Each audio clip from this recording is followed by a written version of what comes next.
Sir ये वाला project charter जो इनिशिएशन प्रोसेस बुक में है, इसमें स्कोप, टाइम, कॉस्ट की जो टाइमलाइंस हैं वो तो ब्रीफली आ जाती है।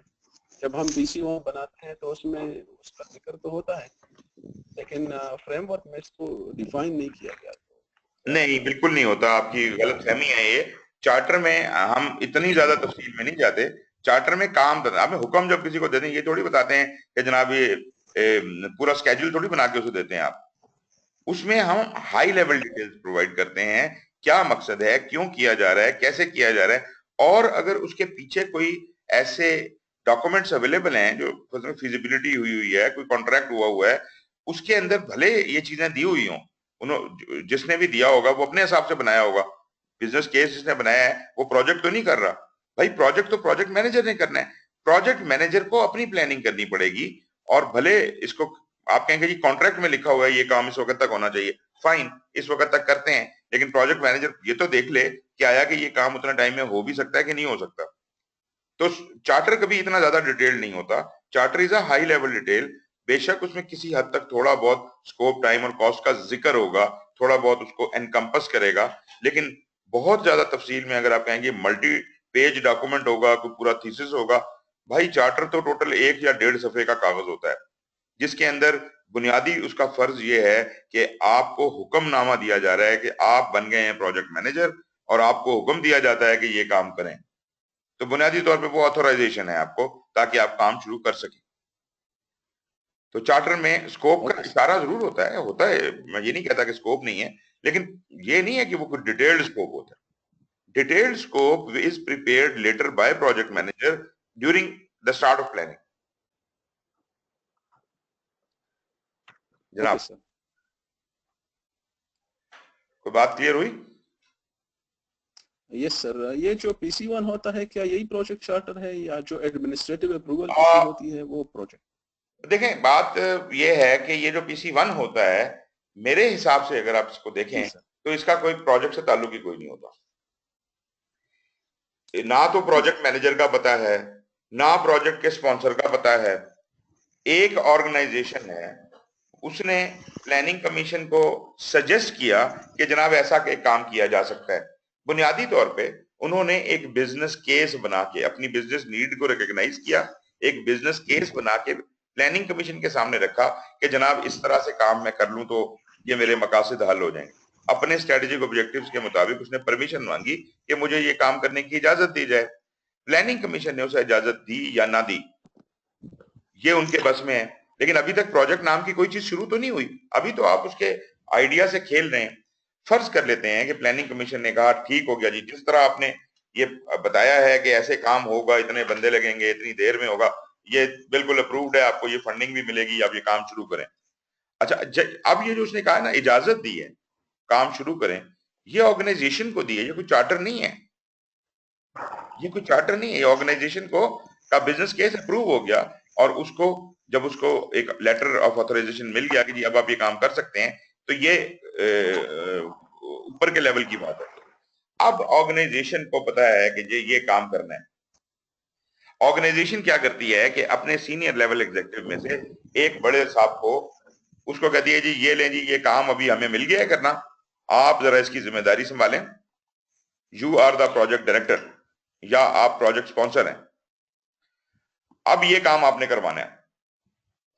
अब प्रोजेक्ट डायरेक्टर जो है वो उसके पास लाजमी बात है गवर्नमेंट का दिया हुआ अप्रूवल भी है, उसके पास PC1 भी है, उसके पास फिजिबिलिटी या और भी कोई बहुत से डॉक्यूमेंट्स होंगे जो शायद उसके पास हैं।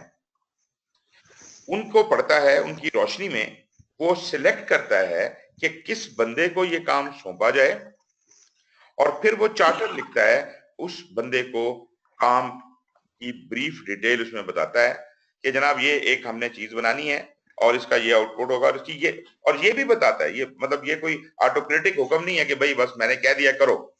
वो बाकायदा बताता है कि ये काम क्यों किया जा रहा है, इसका क्या स्ट्रेटेजिक ऑब्जेक्टिव है, ऑर्गेनाइजेशन को इसका क्या फायदा हुआ, कब हमने PC1 बनाया, कब हमने इसका अप्रूवल लिया, क्या हिसाब किताब था, और हमारे ऊपर अब क्या लिमिटेशंस हैं, कोई अजम्पशंस तो नहीं है, कोई और कंस्ट्रेंट्स तो नहीं है जो कुछ ऐसी कोई मोटी मोटी बातें होती हैं वो बताता है और साथ उसे हुक्म देता है कि भाई ये काम शुरू करो। अब ये जब ये चीज बन गई चार्टर, जब चार्टर प्रोजेक्ट मैनेजर को मिलता है तो प्रोजेक्ट मैनेजर उस चार्टर को पहले तो समझता है, अगर कोई डाउट है तो वो अपने प्रोजेक्ट डायरेक्टर से पूछता है और क्लैरिफाई करता है, और जब उसको ब्रॉडली समझ आती है, पहली बात तो ये है कि ये मैंने जैसे कहा कि चार्टर जो है ये काफी स्केची डॉक्यूमेंट है, मतलब ये हाई लेवल का डॉक्यूमेंट है, इसमें बुनियादी फोकस होता है चीजों के ऊपर, लेकिन एग्जैक्टली काम कैसे होगा वो नहीं होता। हाँ, अलबत्ता चार्टर के साथ वो डॉक्यूमेंट्स अटैच किए जा सकते हैं, PC1 का डॉक्यूमेंट, फलाना डॉक्यूमेंट, कोई और कैलकुलेशंस हुई हैं, कोई और, वो सब डॉक्यूमेंट्स के साथ अटैच किए जा सकते हैं जो प्रोजेक्ट मैनेजर पढ़ेगा, समझेगा और भले उनको कंसिडर करेगा। लेकिन मसला ये है कि काम अब करना है प्रोजेक्ट मैनेजर ने, प्लानिंग इसकी अपनी होनी चाहिए। अगर तो आपने प्लानिंग पहले से करके दे दी है तो प्रोजेक्ट मैनेजर को आप एक रत्ती बराबर का कंट्रोल नहीं देते, आप कहते हैं अब ईंट लगाओ, अब उसके ऊपर सीमेंट कर दो। अगर आप इस तरह से कंट्रोल कर रहे हैं प्रोजेक्ट मैनेजर को तो उसको बराए मेहरबानी आप प्रोजेक्ट मैनेजर तो ना कहें ना, उसको आप कोई सुपरवाइजर कह दें, कोई टीम लीड कह दें, कोई ऐसी बात कर दें। प्रोजेक्ट मैनेजर कह के आप प्रोजेक्ट मैनेजर की बेइज्जती क्यों करवाते हैं? He is not a project manager, वो तो रेरूकट्टा है बिल्कुल, उसको तो कोई मतलब आगे पीछे उसका कोई भी नहीं है, उसको डंडे के साथ आप मारेंगे वो उधर ही जो काम कहेंगे वही करेगा। तो ये प्रोजेक्ट मैनेजर नहीं होता। इसका मतलब ये हुआ कि कंट्रोल आपने ऊपर रखा हुआ है, तो जिसने कंट्रोल रखा है भाई फिर वो प्रोजेक्ट मैनेजर मैनेज कर रहा है ना। हम लोग प्रोजेक्ट मैनेजर हायर इसलिए करते हैं कि इसको अगर कुछ गलत हो जाए तो ब्लेम इसको दिया जाए, अगर कुछ अच्छा हो जाए तो ऑनर रिस्पेक्ट सारी हमारी हो। ये एक बड़ा ही अहमकाना किस्म का ख्याल है। अगर आप उस बंदे को एम्पावर नहीं करते, अगर आप उसको पावर डेलीगेट नहीं करते, जिम्मेदारी डेलीगेट नहीं करते, जिम्मेदारी करनी है आपने, अथॉरिटी भी दें उसे, उसे रिस्पॉन्सिबिलिटी भी दें और कहें कि जा भाई अपना काम कर। तो हम लोग इतने ज्यादा फौन हैं कि हर कोई बंदा अपने आप को कहता है जी मैं प्रोजेक्ट मैनेजर हूं। मैं अक्सर प्रोजेक्ट मैनेजर ये इंटरेक्शन करता हूं, मैं अक्सर पूछता हूं क्लास में कि भाई आप कितने प्रोजेक्ट्स कर रहे हैं, तो अक्सर लोग कहते हैं जी मैं तो कोई 20 प्रोजेक्ट मेरे अंडर चल रहे हैं और फलाना में चल रहे हैं। मैंने कहा तो आप प्रोजेक्ट मैनेजर हैं? हाँ जी बिल्कुल, मैं देखे ना कितना बड़ा प्रोजेक्ट मैनेजर हूँ, 20 प्रोजेक्ट कर रहा हूँ मैं। तो मतलब ये है कि जो बंदा ये कहता है ना कि 20 प्रोजेक्ट्स मैं मैनेज कर रहा हूँ, वो तो प्रोजेक्ट मैनेजर है ही नहीं। वो कोई स्पॉन्सर है, कोई डायरेक्टर है, कोई एग्जेक्टिव है, कोई डिपार्टमेंट हेड है, कोई बड़ी चीज है, प्रोजेक्ट मैनेजर वो नहीं है। अब उसने ये सारी ताकत अपने पास किस लिए रखी हुई है? क्योंकि वो डंडे के जोर पे जिस बंदे को प्रोजेक्ट मैनेजर का काम देना चाहिए या उसे कोऑर्डिनेटर कहे या जो भी उसको नाम देता है, उसको प्रोजेक्ट मैनेजर का नाम नहीं देना चाहता, वो इज्जत नहीं देना चाहता, वो डेलीगेशन नहीं देना चाहता, कंट्रोल अपने को धागे उसके अपने हाथ में रखता है। तो फिर जनाब अगर प्रोजेक्ट सक्सेसफुल ना हो तो उसका कसूर भी आप ही का हुआ ना, उसका तो ना हुआ। तो प्रोजेक्ट मैनेजर को सिर्फ एग्जीक्यूशन के लिए नहीं पैदा किया गया, प्रोजेक्ट मैनेजर पूरा इनिशिएशन से इन्वॉल्व होना शुरू होता है और क्लोजिंग डिलीवरी तक जाता है। प्लानिंग उसने करनी है, अपने काम की प्लानिंग उसने करनी है। हर बंदे का काम करने का तरीका अलग अलग होता है। आप और मैं एक ही प्रोजेक्ट जब कर रहे होंगे, एक ही तरह का 100% एक तरह का भी प्रोजेक्ट होगा, तो मेरी अप्रोच कुछ और होगी, आपकी कुछ और होगी। भले आप ले आए ऑर्गेनाइजेशनल प्रोसेस एसेट, भले आप ले आए लेसन लर्न, जो मर्जी हो जाए, मेरा दिमाग अलग है भाई, आपका दिमाग अलग है। मैं ये समझता हूं, अब देखिए ना, आप क्या समझते हैं कि दुनिया का जितना नॉलेज था वो आज तक एक्सप्लोर हो चुका है? हो सकता है आप मेरे से ज्यादा इंटेलिजेंट हो, आप ज्यादा बेहतर सोल्यूशन निकाल सकते हो उस काम को करने का, और मैं कहता रहूं कि नहीं जी चूंकि मैं बहुत सीनियर आदमी हूं इसलिए मैं तो मेरा प्लान सबसे ठीक है, तो ये तो बात गलत है। इसका मतलब है कि जो भी PC1 बना था, एक तो बात यह है कि PC1 एक स्केची डॉक्यूमेंट है, PC1 is not a detailed document. दूसरी बात है, अच्छा PC1 में कहते हैं कि जनाब इतने स्क्वायर फुट कंस्ट्रक्शन होनी है, इतनी ईंटें लगा दो। और भाई कहाँ ईंटें लगानी है, एग्जैक्टली कितनी ईंटें लगेंगी इस दीवार में, ये कौन बताएगा? तो ये काम तो जो बिल्कुल माइन्यूटेस्ट डिटेल की एस्टिमेशंस हैं, ये तो कभी हुई ही नहीं, ये तो प्रोजेक्ट मैनेजर ही करेगा और उसके हिसाब से ऑर्डर करेगा। अब होता ये है, हम लोग चूंकि PC1 के साथ बंधे होते हैं और हम कहते हैं जी बस अब, आई मीन हम प्लानिंग तो करते नहीं, हम PC1 को ले लेते हैं और कहते हैं जी प्रोजेक्ट मैनेजर है, जिस दिन आपको प्रोजेक्ट मिलता है उसी दिन वो प्रोजेक्ट मैनेजर एग्जीक्यूशन में दाखिल हो जाता है। कुछ भी नहीं होता, ना इनिशिएशन होती है ना प्लानिंग होती है, वो सीधा सीधा एग्जीक्यूशन में दाखिल हो जाता है। बिल्डिंग बनानी है, चलो अभी दीवार खड़ी करिए, मजदूरों को पकड़ो, दीवार शुरू करो। एड हॉक काम हो रहा है, दिस इज एड हॉक। तो मतलब एड हॉक जब काम आप करेंगे और कोई कहे कि जी प्लानिंग आपकी किधर, वो तो जी बस वो PC1 में हुई है ना प्लानिंग, वो प्लानिंग नहीं है, वो तो इजाजतनामा है, वो तो बिजनेस केस है, वो तो बिजनेस केस का अप्रूवल है, वो तो इजाजत मिली है कि आप ये प्रोजेक्ट कर सकते हैं। अब आपने तफसीली प्लानिंग अपनी करनी है, और जो लोग प्रैक्टिकली प्रोजेक्ट्स करते रहे हैं वो शायद इस बात को समझते होंगे कि एज अ प्रोजेक्ट मैनेजर आपकी अपनी कुछ स्वाबदीद होती है, आपकी अपनी कुछ ताकत होती है, और उसके बगैर आप प्रोजेक्ट नहीं कर सकते। लेकिन मैं आपकी ये सारी जो बातचीत है उसकी लिमिटेशंस भी समझता हूं, और मैं ये भी समझता हूं कि गवर्नमेंट के इदारों में और बहुत सी और जगहों के ऊपर भी कुछ रिस्ट्रिक्शंस आपके ऊपर इस तरह की लगाई जाती हैं जो दरअसल प्रोजेक्ट की सेहत के लिए नुकसानदेह होती है, लेकिन होती हैं, क्या करें जी। कुछ बात समझ आई जी? जी sir, thank you sir. Okay, अभी जनाब मैं जरा ये जो बातचीत हमने की है इसको मैं एक और तरह से आपके सामने रखता हूं। आपके सामने जो इस वक्त ये चार्ट बना हुआ नजर आ रहा है, ये वही 5 प्रोसेस ग्रुप्स हैं। प्रोसेस ग्रुप के अंदर जो चीजें हैं, हर प्रोसेस ग्रुप के अंदर की चीजें अभी यहां नहीं दिखाई गई, लेकिन आप ये देख लीजिए कि पांचों प्रोसेस ग्रुप्स का आपस में इंटरेक्शन दिखाया गया है, और डायग्राम कितना कॉम्प्लेक्स हो गया। सिर्फ 5 प्रोसेस ग्रुप्स का आपस में कैसे इंटरेक्ट करते हैं, कौन किसको क्या देता है, किसे क्या लेता है, सिर्फ इतनी बात, और आप देख लीजिए कि कितना कॉम्प्लेक्स डायग्राम हो गया। लेकिन मैं आपको ये बता दूं कि अगर आपको ये डायग्राम समझ आ जाता है तो इसके बाद किसी भी प्रोसेस को खोलना और समझना आपके लिए मुश्किल नहीं रहेगा, क्योंकि जो की इंग्रेडिएंट्स हैं, कौन सी चीज किधर से किधर जानी चाहिए, कैसे जानी चाहिए, क्यों जानी चाहिए, और ब्रॉडली अगर आपको पता है कौन सी चीज कहां से कहां को ट्रेवल करती है, तो आपका मसला हल हो गया। आपको एक जो बुनियाद आपकी है, जो फाउंडेशन है, वो स्ट्रांग इस्टेब्लिश हो गई। अच्छा जी, अब इसके अंदर मैं ओके, आई होप कि ये जो मैं कर्सर है आपको नजर आएगा, थोड़ा देर से आता, ये आ गया होगा। ये जो जिस जगह पे अभी कर्सर है, ये आपका इनिशिएशन प्रोसेस ग्रुप है, ठीक है जी। इनिशिएशन प्रोसेस ग्रुप के नीचे आप देखें तो एक और डब्बा है प्लानिंग प्रोसेस ग्रुप, उसके नीचे प्रोजेक्ट डॉक्यूमेंट लिखा हुआ है। उस डब्बे की शक्ल मुख्तलिफ है, उसको छोड़ दें फॉर द टाइम बीइंग। उसके नीचे एग्जीक्यूशन का बॉक्स है, उसके दाएं हाथ के ऊपर एक लंबा सा बॉक्स नीचे से ऊपर तक जा रहा है, this is monitoring and control. और सबसे नीचे एग्जीक्यूशन के बिल्कुल नीचे आपको जो बॉक्स नजर आएगा वो है क्लोजिंग का प्रोसेस ग्रुप। ये पांचों प्रोसेस ग्रुप हैं। इसके अलावा डब्बे जो बने वो क्या हैं, जो बाएं हाथ के ऊपर जितने बॉक्सेस ये और तरह के बने हुए हैं, ये आउटसाइड फोर्सेस हैं जो प्रोजेक्ट के साथ इंटरेक्ट कर रही हैं। कौन है? सबसे ऊपर देखिए, प्रोजेक्ट इनिशिएटर आर स्पॉन्सर, ये आपका प्रोजेक्ट डायरेक्टर है जो आपको काम दे रहा है। ये प्रोजेक्ट के अंदर नहीं रहता, ये प्रोजेक्ट के अंदर आपको दाखिल करता है। इसके बाद नीचे आप आ जाइए तो एंटरप्राइज या ऑर्गेनाइजेशन, ये आपकी अपनी ऑर्गेनाइजेशन है, ये आपको कुछ चीजें लेती और देती होगी। इसके अलावा कस्टमर, जो एंड यूजर या कस्टमर जिसने आपको ठेका दिया हुआ है, ये वो है, या जिसको आपने डिलीवरी देनी है, मतलब ये जो प्रोजेक्ट आप कर रहे हैं किसके लिए कर रहे हैं। तो कस्टमर आपका इंटरनल भी हो सकता है, एक्सटर्नल भी हो सकता है। और नीचे दाईं तरफ थोड़ा सा नीचे करके, कस्टमर के थोड़ा राइट और नीचे जो बॉक्स है, दिस इज द सेलर।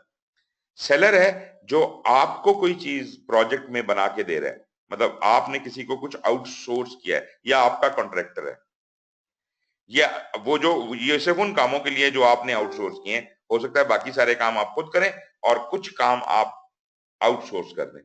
अच्छा, गवर्नमेंट के प्रोजेक्ट की बात हो रही थी। गवर्नमेंट के प्रोजेक्ट्स में अमूमन आप खुद कुछ भी नहीं करते, एग्जीक्यूशन खुद कुछ भी नहीं करते, बल्कि आप सारे का सारा ही काम जो है वो आउटसोर्स कर देते हैं। तो आपकी जो मेजर जिम्मेदारी बनती है वो है आउटसोर्सिंग, और फिर उस पर नजर रखना। इसको हम कवर करते हैं प्रोजेक्ट प्रोक्योरमेंट मैनेजमेंट में। तो मतलब ये तो है फुल कि जनाब पूरे का पूरा प्रोजेक्ट ही आगे आपने किसी को दे दिया, और वो जिसको आप प्रोजेक्ट देंगे उसका भी हम प्रोसेस पूरा देखेंगे, वो किस तरह से प्रोजेक्ट जाता है और क्या करता है उसके साथ। तो वो प्रोक्योरमेंट के नॉलेज एरिया में हम उसको डिस्कस करेंगे। लेट अस अच्छा, फिर इसके अंदर जो लाइनें लगी हुई हैं, जो लिंक्स हैं, इसमें हमें दो तरह के लिंक्स नजर आते हैं। एक काले रंग की लाइनें हैं, काले एरोज वाली लाइनें हैं। ये वो एरोज हैं, आप बेशक इनको देख लें, चेक कर लें। काली लाइनें always originated from a process group and go to a process group. मतलब प्रोसेस ग्रुप के अलावा कहीं से ये लाइन नहीं आ रही और कहीं और ये लाइन नहीं जा रही। Process group to process group का कनेक्शन सिर्फ आपको काली लाइनों से नजर आएगा। इसके अलावा जो ग्रे लाइंस हैं, they are indicating the connection with outside bodies. और वो आउटसाइड बॉडीज जो है, मिसाल के तौर पे आपका इनिशिएटर है, स्पॉन्सर है, एंटरप्राइज है, कस्टमर है, सेलर है, उनके साथ जितने भी कनेक्शंस हैं वो आपको ग्रे लाइंस में नजर आ रहे हैं। इसके अलावा बीच में जो एक बिल्कुल सेंटर में प्रोजेक्ट डॉक्यूमेंट्स का एक डिफरेंट किस्म का बॉक्स बना हुआ है, ये वो डॉक्यूमेंट्स हैं जो आपने क्रिएट की वाइल प्लानिंग, और इनको एक आर्काइव में जमा करते चले जा रहे हैं। अब अगर किसी को जरूरत पड़े, जैसे एग्जीक्यूशन को जरूरत पड़ी, उसने यहां से डॉक्यूमेंट उठाया, इस्तेमाल किया, अगर कोई तब्दीली करनी है उसमें तब्दीली की और वापस जमा कर दिया।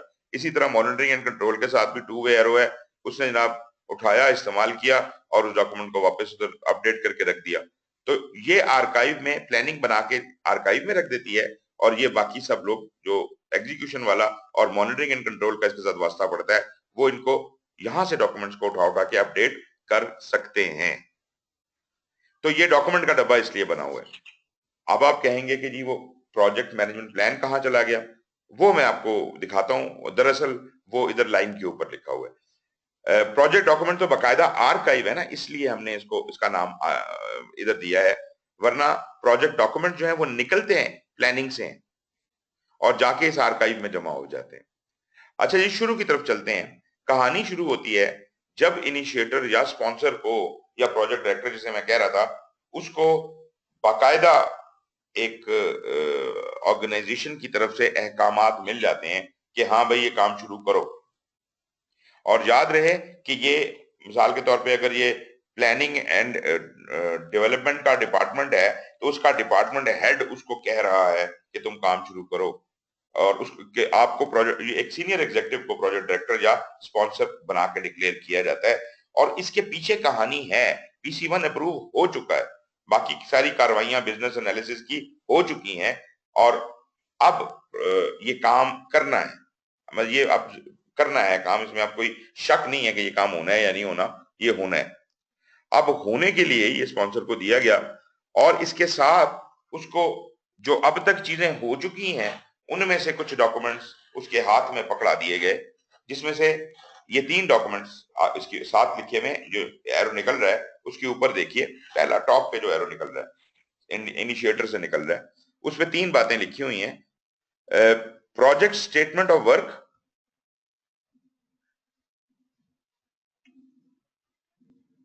एक मिनट, मेरी आवाज आ रही है आपको?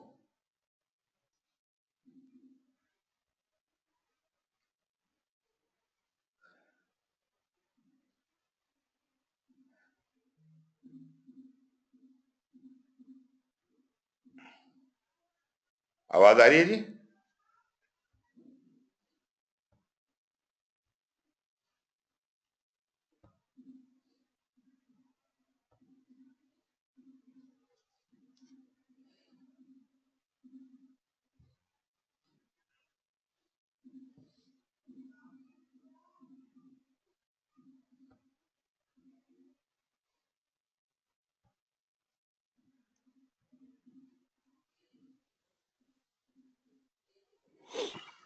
जी, आप बीच में आवाज गायब हो गई थी। अभी आवाज आ रही है जी मेरी? जी अभी आ रही है yes sir. Sir. Okay okay, I don't know connection का प्रॉब्लम मेरी तरफ से ही आया होगा जो सबके ऊपर इफेक्ट हुआ है इसका, बट एनीवेज। अच्छा जी, मैं बात कर रहा था कि project sponsor brings along in जब initiation के लिए आता है वो, he brings along 3 things: project statement of work, business case और agreement. अब जरा इनको देखिए कि ये क्या चीजें हैं. आपका क्या ख्याल है कि what is a project statement of work? अपनी राय आप दीजिए कि आप इसे क्या मतलब लेते हैं. What is a project statement of work?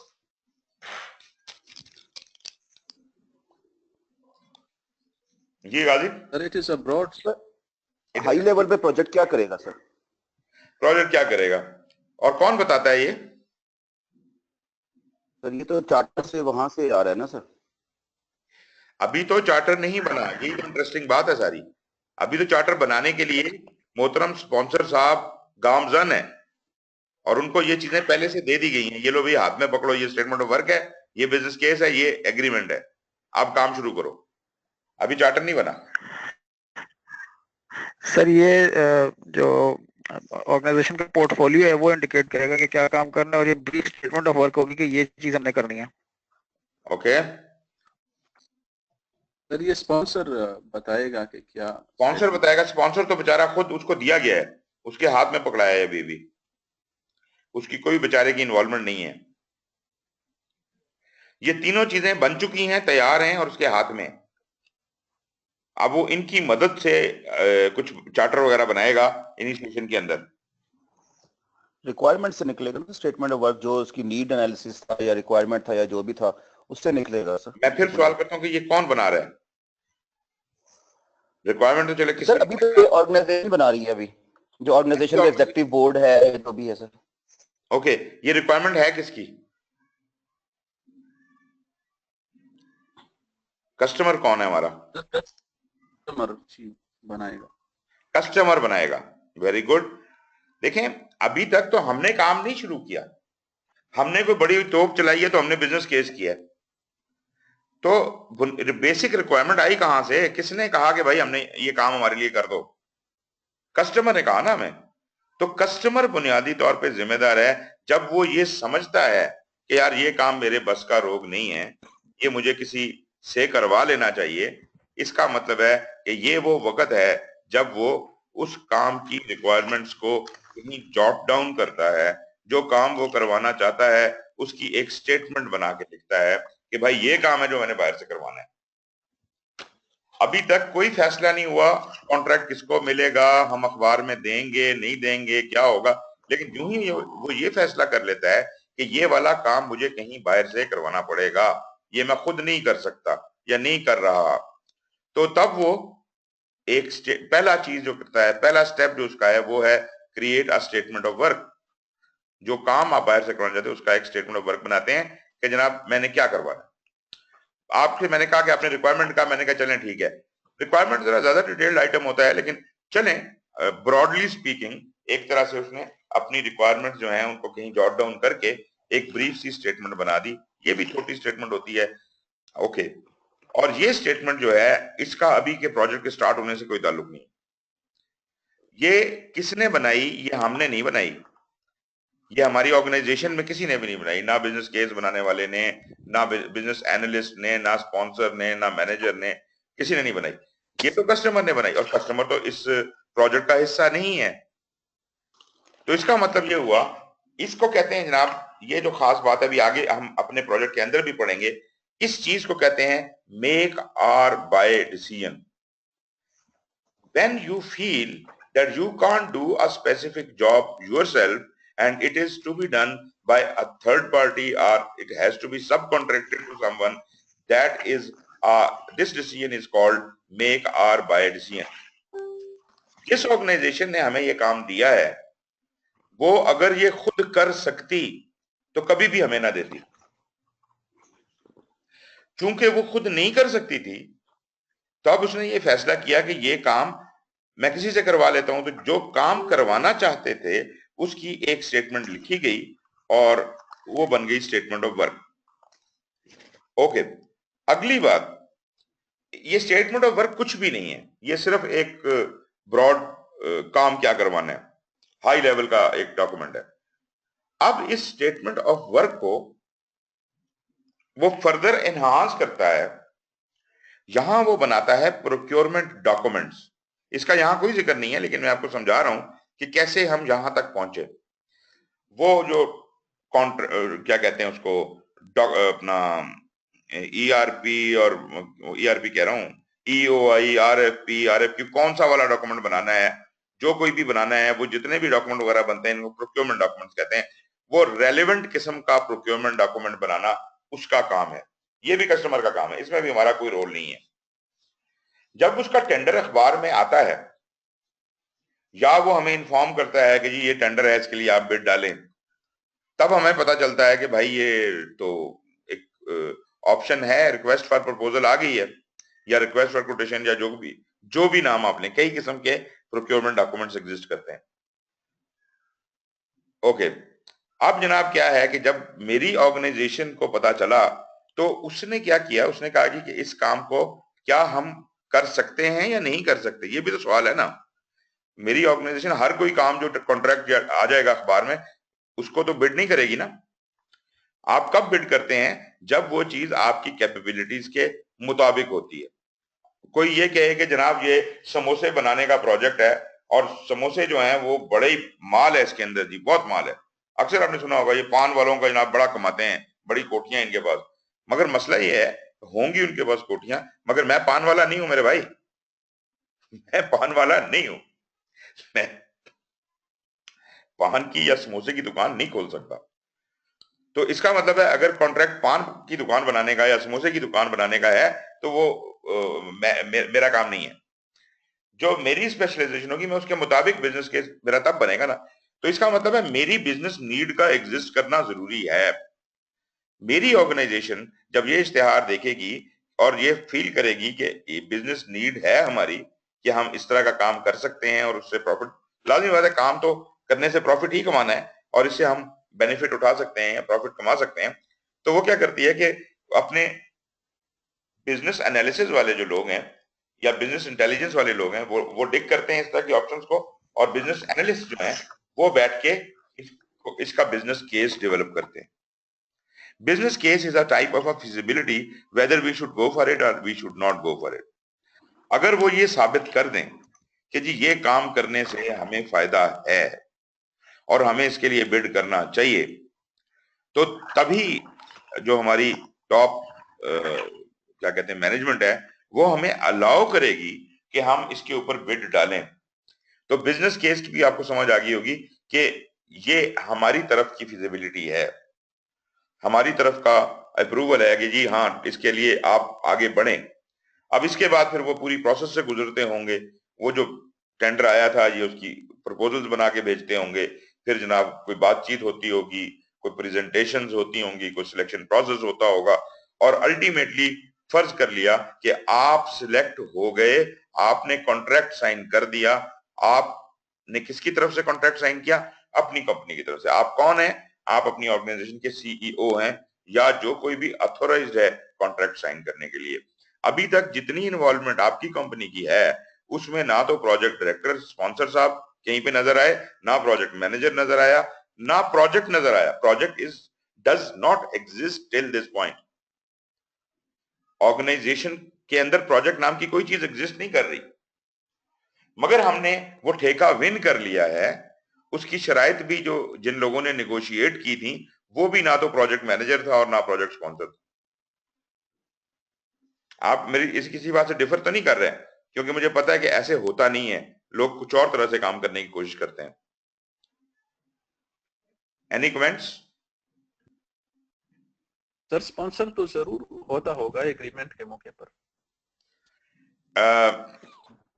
देखिए जरूर तो मैं नहीं मानूंगा, लेकिन आप ये कह सकते हैं कि जिस बंदे को स्पॉन्सर बनाया गया है वो शायद एग्रीमेंट के वक्त भी किसी और पोजीशन में, किसी और हैसियत में मौजूद हो और इसमें पार्टिसिपेट कर रहा हो शायद। लेकिन ये कोई फर्ज तो नहीं है कि वो कॉन्ट्रैक्ट का सिग्नेटरी हो या वो कॉन्ट्रैक्ट में उस नेगोशिएशन में इंक्लूडेड हो। Anybody can be, you know, जो भी रेलेवेंट बंदा है, anybody can be assigned responsibility, ये कोई जरूरी नहीं है कि हम वो बंदा पहले से इन्वॉल्व हो। दूसरी बात ये है कि ये जो रोल है जिसको मैं प्रोजेक्ट स्पॉन्सर कह रहा हूं, इसने अब जन्म लिया है, इससे पहले ये रोल नहीं था। अगर ये बंदा पहले एग्जिस्ट करता भी था तो किसी और रोल में एग्जिस्ट करता होगा। ये तो रोल ये भी आपने पैदा किया है कि भाई अच्छा अभी आप आज से इस प्रोजेक्ट के स्पॉन्सर हैं, अब आप काम शुरू करवाएं। तो इस हवाले से project sponsor did not exist. जी आबिद। सर इसको ऐसे लिया जा सकता है कि स्पॉन्सर ने डेलीगेट कर दिया किसी को जो उसकी तरफ से एग्रीमेंट साइन। भाई एक बात आप क्यों नहीं समझ रहे, प्रोजेक्ट स्पॉन्सर की क्या मजाल है, उसकी क्या हैसियत है कि वो कॉन्ट्रैक्ट साइनिंग में मौजूद हो। डेलीगेट करना तो बहुत बड़ी बात है, डेलीगेट तो वो करता है जिसकी ताकत हो। सीईओ डेलीगेट कर सकता है कि जी मेरे बजाय मेरा सीएफओ या सीओओ जाके साइन करके आएगा। इसकी क्या हैसियत है, ये तो कोई छोटा मोटा नहीं, चलो बड़ा एग्जेक्टिव भी है, लेकिन इसको डेलीगेट तो नहीं किया गया ना। तो कॉन्ट्रैक्ट निगोशिएशन और सब्जेक्ट है, प्रोजेक्ट करना और सब्जेक्ट है। इस वक्त हम प्रोजेक्ट के अंदर की बात कर रहे हैं। कॉन्ट्रैक्ट वगैरह अगर पढ़ना था तो वो एक अलग कहानी है, वो इससे बेशतर की कहानी है। वो जो होना था वो हो चुका है, और वो कुछ लोग इसमें इन्वॉल्व थे और वो बकायदा हमने निगोशिएशन ये वो सारा कुछ किया। मैं समझता हूँ आपकी बात, आप कहना क्या चाह रहे हैं, क्योंकि हम लोग प्रोजेक्ट का मीटर उस वक्त से चला देते हैं जब से अखबार में इश्तेहार देखते हैं। हम कहते हैं जी जो इसके ऊपर जो प्रपोजल बन रही है ये भी प्रोजेक्ट का पार्ट है। लेकिन मुझे एक बात बताइए, जब तक प्रोजेक्ट मिलेगा नहीं, कमिटमेंट तो कोई नहीं है ना अगली की आपके साथ, कॉन्ट्रैक्ट तो कोई नहीं है ना। अगर आपने बिड डालनी है तो उस वक्त तक जितना खर्चा आप उसकी प्रपोजल बनाने पे खर्च करेंगे, नेगोशिएशन करने पे खर्च करेंगे, कॉन्ट्रैक्ट अवार्ड हो जाने तक का जितना खर्चा है वो सारे का सारा आपकी जेब से जा रहा है ना, कंपनी की इन्वेस्टमेंट से जा रहा है।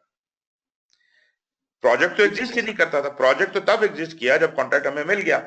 फर्ज करें कि आपने बड़ी मेहनत की, आपने एक बहुत जबरदस्त प्रपोजल बनाया, आपको श्योर था आपको मिल जाएगा, आपने उसके ऊपर 50 लाख रुपए प्रपोजल पे ही खर्च कर दिए, और वो प्रपोजल नहीं आपको कॉन्ट्रैक्ट मिला। अब ये जो 50 लाख है ये कौन से प्रोजेक्ट के हेड में जाएगा, तो ये बताएंगे मुझे। प्रोजेक्ट तो एग्जिस्ट ही नहीं करता, किसको चार्ज करूं? जी जी, बिजनेस केस हेड में, बिजनेस केस में चला जाएगा, बिजनेस के हेड में जाएगा ना। तो इसका मतलब है कि वो प्रोजेक्ट तो नहीं है, प्रोजेक्ट तो पैदा ही नहीं हुआ था, पैदा होने से पहले ही मर गया। तो इसका मतलब है वो ऑर्गेनाइजेशन की तरफ से एक बिजनेस एंडेवर था जो नाकाम हो गया। उन्होंने एक इन्वेस्टमेंट की थी जो रियलाइज नहीं हो सकी। इसका मतलब है उसका प्रोजेक्ट से कोई ताल्लुक नहीं, क्योंकि प्रोजेक्ट तो पैदा ही नहीं हुआ। तो जितना खर्चा, जितनी एफर्ट, जितना जो कुछ एक्टिविटीज, काम शाम आपने इससे पेशतर किया है वो प्रोजेक्ट का हिस्सा नहीं है। ये मेरा पॉइंट है। ठीक है सर। ओके जी। जी गाजी, आप क्या कहना चाह रहे हैं? सर अगर सर प्रोजेक्ट रियलाइज हो जाता है और मिल जाता है प्रोजेक्ट, और उसमें पहले हमने उसको एक्वायर करने के लिए कुछ होमवर्क किया है, जिसपे जैसे आप कह रहे हैं खर्चा आ गया सर, जी जी, तो जब प्रोजेक्ट स्टार्ट हो जाएगा फॉर्मली तो ये एक्सपेंसेस जो है ये उसी से हम रिकवर करेंगे sir? Okay, very very nice question. अब जरा गौर कीजिएगा इस बात के ऊपर। ये काम जो आप करने लगे हैं, जो कॉन्ट्रैक्ट आपने साइन किया है, हम कोई इतने बेवकूफ थे कि हमने एक इन्वेस्टमेंट की और उसमें हमने उसका मार्जिन नहीं ऐड किया? ऐसा नहीं हो सकता ना। जब मैं अपनी बिड डालूंगा तो मैं अपने खर्चे बीच में डालूंगा ना सारे, जो प्री वाले हैं, पोस्ट वाले हैं, और इवन मैं उसमें अपना प्रॉफिट भी डालूंगा, उसमें मैं बहुत सी चीजें ऐड करूंगा। ये जो काम करने की कीमत से ज्यादा मैं कोट करूंगा।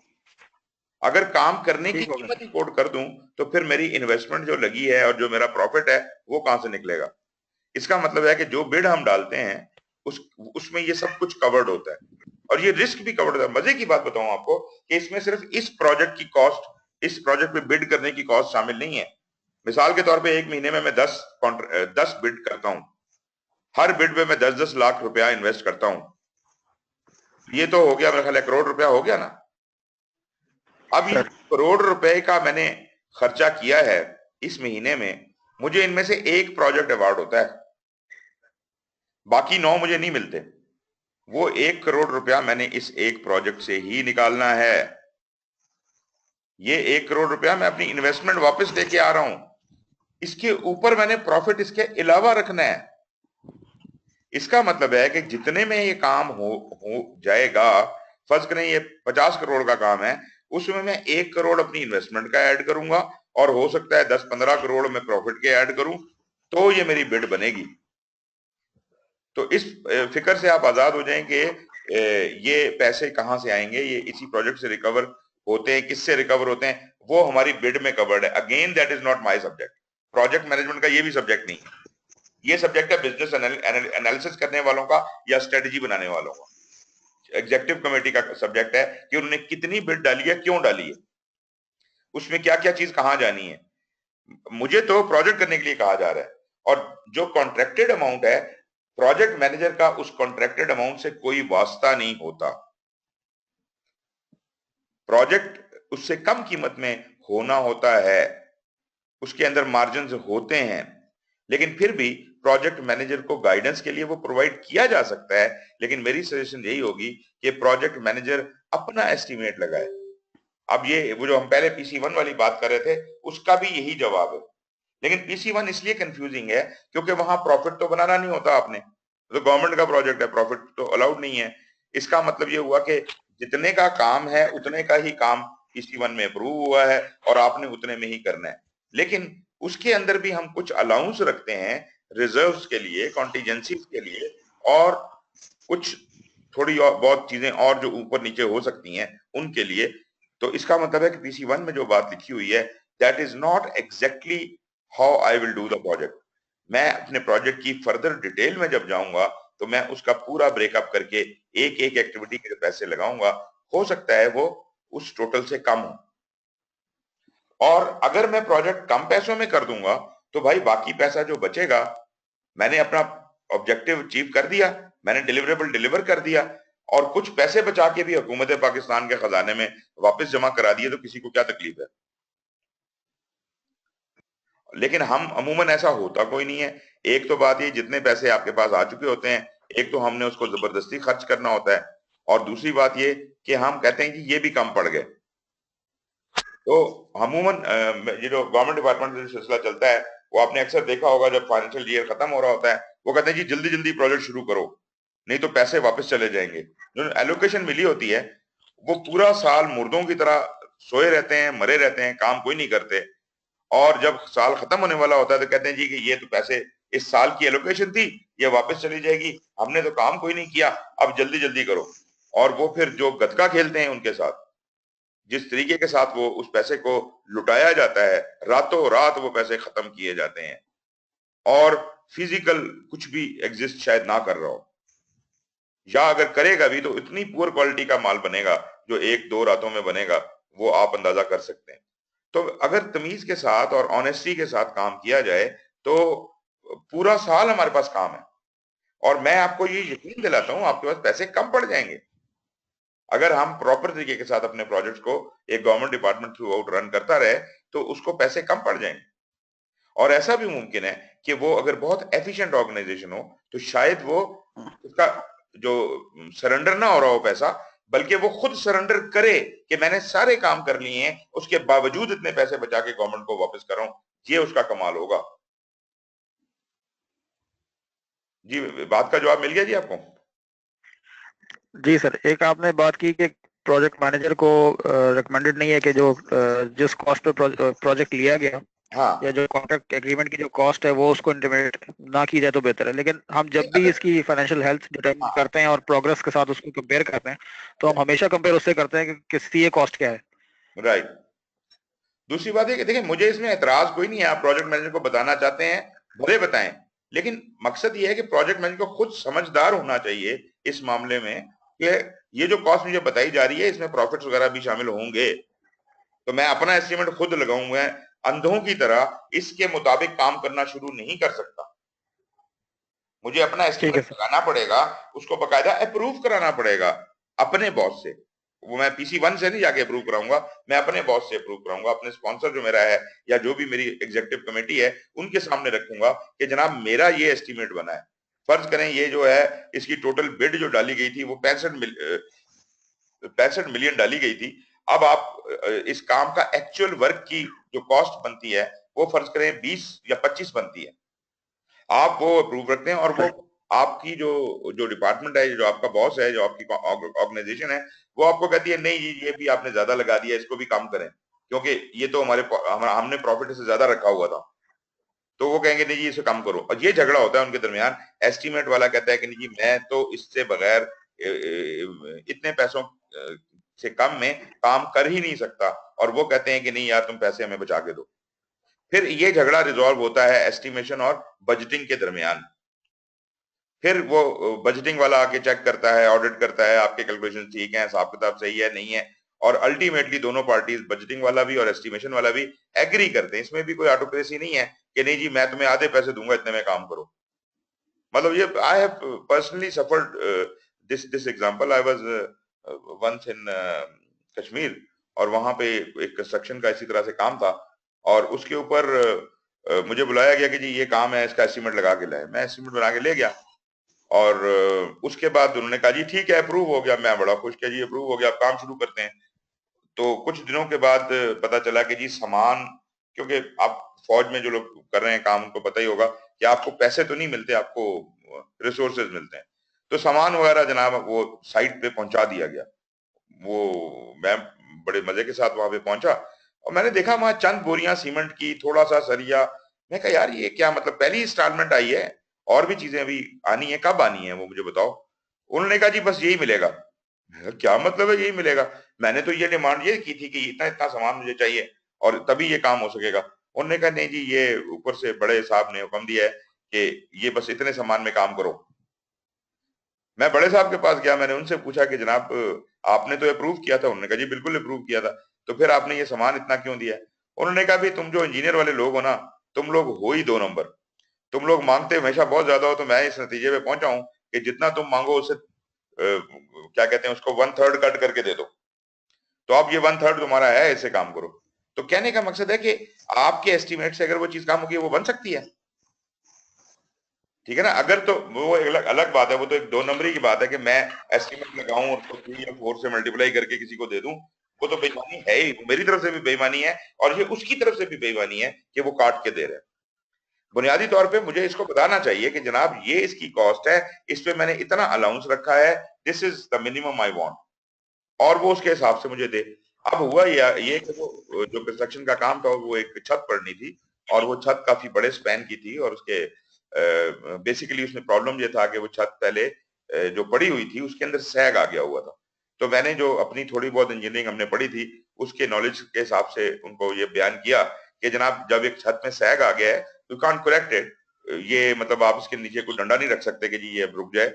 तो उसने अगर सरवाइव करना है तो कर जाएगी, नहीं करना है तो गिर जाएगी, लेकिन वो स्ट्रक्चर फेल्ड है। बेहतर यही है कि इसको नया स्ट्रक्चर बनाया जाए, नई छत इधर डाली जाए, और तब ये मसला हल होगा। उन्होंने कहा ठीक है एस्टिमेट कर दो, वो मैंने कर दिया। अब जनाब जब वो सामान आया तो उसमें वो छत नहीं पड़ सकती थी। फिर मैं उनके पास गया, मैंने कहा जी फिर आप ऐसा, जितना आपने माल दिया है इसमें तो 1/3 छत बन सकती है, तो उसका तो फायदा कोई नहीं है, तो मुझे बता दें क्या करना है। उन्होंने कहा नहीं जी ये होगा तो इतने में ही होगा, नहीं तो नहीं होगा। एनीवेज मुझे उस प्रोजेक्ट से हटा दिया गया और एक और बंदे को बुलाया गया। उसे कहा भाई ये तो बस ऐसी बातें करता है, तुम जरा बना के दिखाओ। अब वो बंदा जो है वो लाजमी बात है वो साहब के सामने बोल तो सकता नहीं था, वो रोता हुआ मेरे पास आ गया कि मैं क्या करूं, ये तो हो नहीं सकता, ये कैसे करूं। तो मैंने कहा जी उन्होंने क्या कहा है? उसने कहा जी कि उन्होंने ये कहा है कि तुम एक ऐसे करो कि एक सतून बना दो जो इस छत के नीचे जिस जगह से ये सैग कर रही है उस जगह को सपोर्ट कर दे। मैं कहा खुदा के बंदे, इंजीनियरिंग पॉइंट ऑफ व्यू से वो तुम जिस दिन वो लगाओगे उसी वक्त गिरेगा वो, क्योंकि आपके वो सारे मोमेंट्स जो हैं वो उल्टे हो जाएंगे। तो गाजी मेरी बात समझ रहा होगा। तो उसने कहा जी मुझे तो ये हुक्म मिला है। मैंने फिर उसको एक तरीका बताया, मैंने उसे कहा, मैंने कहा ठीक है आपका साहब खुश रहना चाहता है तो उसको खुश करने के लिए आप ऐसा करो, आप सतून बना दो, लेकिन ऊपर जाके किसने देखना है, तुम सतून को छत के साथ टच ना करना, ऊपर 1 आध इंच का फासला छोड़ देना। साहब भी खुश हो जाएंगे, सतून बन गया है। लेकिन स्टून को तुमने छत से टच कर दिया तो ये मोमेंट्स रिवर्स हो जाएंगे और गड़बड़ हो जाएगी और ये गिर जाएगा। तो इस तरह ये है कि कम से कम जब तक जिंदा है वो जिंदा है। तो इस तरीके के साथ उसको करके वो काम मैंने तो नहीं किया, अलबत्ता उसको मैंने ये एडवाइस की थी कि गुजारा करने के लिए ये कर लो, लेकिन this is again not good. तो अहमकाना राय वो नहीं होनी चाहिए ना। तो ये पॉइंट है कि जो एस्टीमेट प्रोजेक्ट मैनेजर का है वो, अच्छा ये फर्ज कर लेना कि आपने कॉन्ट्रैक्ट में मांगे ही, कॉन्ट्रैक्ट आपने विन ही जो है वो 20 मिलियन में किया, काम 25 मिलियन का है। आप बताएं मुझे इसमें से नहाएंगे क्या और धोएंगे क्या? काम ही 25 में, तो 5 तो अपनी जेब से लगा के आप उस काम को कंप्लीट करेंगे। प्रॉफिट कहां से आया और इन्वेस्टमेंट कहां गई, रिकवरी कहां गई? कुछ भी नहीं मिल रहा आपको वापस, बल्कि उल्टा आप उसके ऊपर लगा रहे हैं। तो ये this is an example of bad contracting and bad bidding. जिन लोगों ने बैठ के बिडें बनाई हैं वो, उन्होंने सारे फैक्टर्स को सोचा ही नहीं, उनका एक्सपीरियंस ही नहीं था। तो हम तो इस अजम्पशंस पे बात कर रहे हैं कि वो लोग अक्लमंद होंगे, उन्होंने सही एस्टीमेट लगाए होंगे, सही तरह से कॉन्ट्रैक्टिंग की होगी, तो ये सीन नहीं होगा। जो अच्छी ऑर्गेनाइजेशन है, जो मेच्योर ऑर्गेनाइजेशन है, वहां पे बहुत आला तरीके के साथ इन चीजों को हैंडल किया जाता है। पूरी दुनिया में काम हो रहा है कंस्ट्रक्शन का, दूसरी तीसरी चीजों का, हर तरह के प्रोजेक्ट चल रहे हैं, तो उनमें लोग ये सारे मार्जिन रख के ही काम करते हैं। ऐसे ही तो मल्टी मिलियन डॉलर प्रोजेक्ट्स नहीं करते और इतने मिलियनर ऐसे ही तो नहीं हो जाते लोग। तो ये बेसिकली बात है जी कि ये हमें हर चीज को उसकी जगह पे रख के सोचना पड़ेगा। अगर हम इन सब चीजों को एडहॉक कर देंगे तो एडहॉक में कहीं ना कहीं फंस जाएंगे आप, और जब फंस जाएंगे तो वहां निकलने का फिर एक ही रास्ता है कि आपके प्रोजेक्ट ऑब्जेक्टिव सफर करेंगे, या स्कोप या टाइम या कॉस्ट। तो हमारे यहाँ नॉर्मली ये होता है कि हम कहते हैं कि अच्छा ठीक है, जब क्यामत आ जाती है, जब हम कहते हैं कि अब तो गलत हो गया काम, तो आप कहते हैं यार किसी तरह से कुछ जुगाड़ निकालो, कुछ टोटल मोटल पूरा करो किसी तरह से। जैसे हमने वो छत के नीचे पिलर खड़ा करा दिया और जुगाड़ निकाल दिए, लेकिन काम तो ना हुआ ना, अगले को धोखा ही हुआ ना। वो हमें धोखा दे रहे हैं, हम उसे धोखा दे रहे हैं, हम बस इसी कारोबार में लगे हुए हैं, धोखाधही के कारोबार में लगे हुए हैं। एनीवे जी, तो इनिशिएशन में स्टेटमेंट ऑफ वर्क जो है ये चीज, उसके बाद बिजनेस केस है। बिजनेस केस भी आपको समझ आ ही गया होगा। ये हमारी ऑर्गेनाइजेशन ने बिड करने से पहले जो एक जस्टिफिकेशन क्रिएट की थी, ये बिजनेस केस था। उसके बाद जब हमारा उस पार्टी के साथ एग्रीमेंट हो गया, जो कॉन्ट्रैक्ट साइन हो गया, तो वो एग्रीमेंट है। Now these are the 3 basic documents जो इस बात की निशानी है कि अब ये प्रोजेक्ट इन स्पॉन्सर साहब को दिया गया है और ये अब इसको शुरू करवाएं। तो ये क्या करते हैं जी, ये दाखिल होते हैं इनिशिएशन के अंदर और आके इन तमाम डॉक्यूमेंट्स को स्टडी करते हैं, अपना माइंड मेकअप करते हैं और वो हुक्मनामा लिखते हैं जिसे हम चार्टर कह रहे हैं। वो चार्टर लिखते हैं और चार्टर के अंदर उन्हें, जैसे मैंने पहले भी कहा था कि चार्टर भी कोई ऑटोक्रेटिक किस्म का वो नहीं है कि जी बस मैंने कह दिया ये काम करो, ऐसा नहीं होता। उसमें बाकायदा वो डिफाइन करता है कि प्रोजेक्ट क्यों किया जा रहा है, इसकी हिस्ट्री क्या है, इसका बिजनेस नीड क्या थी, बिजनेस केस क्या है, कैसे ये हमें मिला और इसको करने से क्या निकलेगा, आउटपुट क्या होगा। अगर कोई अप्रोच डिफाइन करना चाहता है कि इस तरीके से प्रोजेक्ट को करना, तो जनरली अप्रोच भी दी जा सकती है। कोई मसाइल हैं, कोई कंस्ट्रेंट्स हैं, कोई लिमिटेशंस हैं, कोई अजम्पशंस हैं, कोई मोटे मोटे रिस्क हैं, हाई लेवल की बात कर रहा हूं, डिटेल की बात नहीं कर रहा। इस तरह की चीजें भी वो बता सकते और वो आपको बाकायदा असाइन करेगा कि भाई आज से मैंने आपको प्रोजेक्ट मैनेजमेंट ठहराया, अब ये जिम्मेदारी आपके कंधों पे डालता हूं कि आप इस प्रोजेक्ट को करवाएं। लेकिन याद रहे कि जब तक वो चार्टर लिख के ये जिम्मेदारी प्रोजेक्ट मैनेजर के कंधों पे डाल नहीं देता, तब तक ये सारी प्रोजेक्ट का वजन जो है उसने अपने कंधों पे लाद रखा है। कोशिश स्पॉन्सर की यही होती है कि मैं जल्द अज जल्द एक अच्छा सा प्रोजेक्ट मैनेजर सिलेक्ट करूं और ये जिम्मेदारी उसके सर पे डाल दूं, और उसके बाद I can sit back and relax. क्योंकि स्पॉन्सर प्रोजेक्ट नहीं चलाता, प्रोजेक्ट जो है वो आपका प्रोजेक्ट मैनेजर चलाता है। आपको आवाज आ रही है?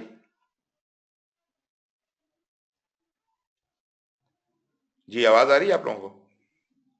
जी सर, आ रही है। जी सर, आ रही है। क्योंकि मेरे पास इधर पॉज लिखा आ रहा है, I don't know why, screen pause हुई है शायद, आई डोंट नो। एनीवेज अगर आवाज आ रही है फिर तो ठीक है। ओके, अब इसने वहां हुक्मनामा जो लिख के दिया, जब तक ये हुक्मनामा लिखेगा, अगर वो से कि वो चार्टर लिखने में देर करता है या हुक्म देने में देर करता है या प्रोजेक्ट मैनेजर को असाइन करने में देर करता है, तो जितना भी डिले काज कर रहा है उसका जाती तौर पे जिम्मेदार प्रोजेक्ट स्पॉन्सर ही है, क्योंकि और तो कोई है ही नहीं, ही is the only one. Team तो बाद में बनेगी, अब तो प्रोजेक्ट मैनेजर ही नहीं साइन किया, तो इसका मतलब है कि ये जितना डिले कॉज कर रहा है ये कर रहा है। तो वो उसकी कोशिश यही होती है कि मैं जल्द अज जल्द फौरन जल्दी जल्दी ये जिम्मेदारी आगे ट्रांसफर कर दूं। अब जब ये जिम्मेदारी आगे ट्रांसफर करता है, ये चार्टर लिख के उसके हवाले करता है, तो लाजमी बात है, ये कोई मामूली बात तो नहीं है, एक बहुत बड़ी जिम्मेदारी आपने एक प्रोजेक्ट मैनेजर के सर पर डाल दी है। और ये भी जरूरी नहीं है कि ये प्रोजेक्ट मैनेजर पहले ही ऑर्गेनाइजेशन के अंदर मौजूद हो या इस ऑर्गेनाइजेशन की वर्किंग को जानता हो या इस प्रोजेक्ट के बारे में जो कुछ पहले प्रीसीडिंग स्टेप्स हुए हैं, बिजनेस केस वगैरह ये वो, उसमें कहीं इन्वॉल्व रहा हो सकता है ना रहा हो सकता है रहा भी हो। लेकिन जिम्मेदारी अब जब इसके कंधों पे आई है तो he has to be very careful, because project की कामयाबी और नाकामी इस बंदे की नाकामी या कामयाबी है। प्रोजेक्ट स्पॉन्सर तो हुक्म देने वाला था, वो तो सिर्फ अब पीछे बैठ के और आपको गाइड करेगा, आप उसको रिपोर्ट करेंगे, आप उसे हुक्म लेंगे, आप उसे फाइनेंसिंग लेंगे, रिसोर्सेज की इजाजत लेंगे या इजाजतें लेंगे और रिजल्ट्स उसे प्रोड्यूस करके दिखाएंगे, लेकिन काम करने वाला बंदा तो प्रोजेक्ट मैनेजर ही है ना। तो प्रोजेक्ट मैनेजर को अगर प्रोजेक्ट के बारे में पता नहीं है, प्रोजेक्ट को वो डिस्क्राइब नहीं कर सकता, तो फिर वो प्रोजेक्ट मैनेजर कैसा है? Project manager should be the only person who is most clear about the objective, everything about the objective, क्या है, क्यों है, कैसे होगा, कौन करेगा, कैसे करेगा, everything. So he is the focal person and if he doesn't know something then ये तो मतलब बिल्कुल तबाही वाली बात है। मेरे पास एक दफा इनके एनवायरनमेंट डिवीजन में एक प्रोजेक्ट शुरू हुआ था, कोई मेरा ख्याल है कोई यूनाइटेड नेशन की फंडिंग थी और उसका कोई प्रोजेक्ट था एनवायरनमेंट के हवाले से, और उसमें मेरे पास एक स्टूडेंट मेरा कोई था, उसने मुझे बताया कि सर मैं उसका कोऑर्डिनेटर लग गया हूँ। जी बहुत अच्छी बात है। कोऑर्डिनेटर जरा जूनियर लेवल की पोजीशन होती है, जो सिर्फ कोऑर्डिनेट करता है, वो प्रोजेक्ट मैनेजर नहीं होता।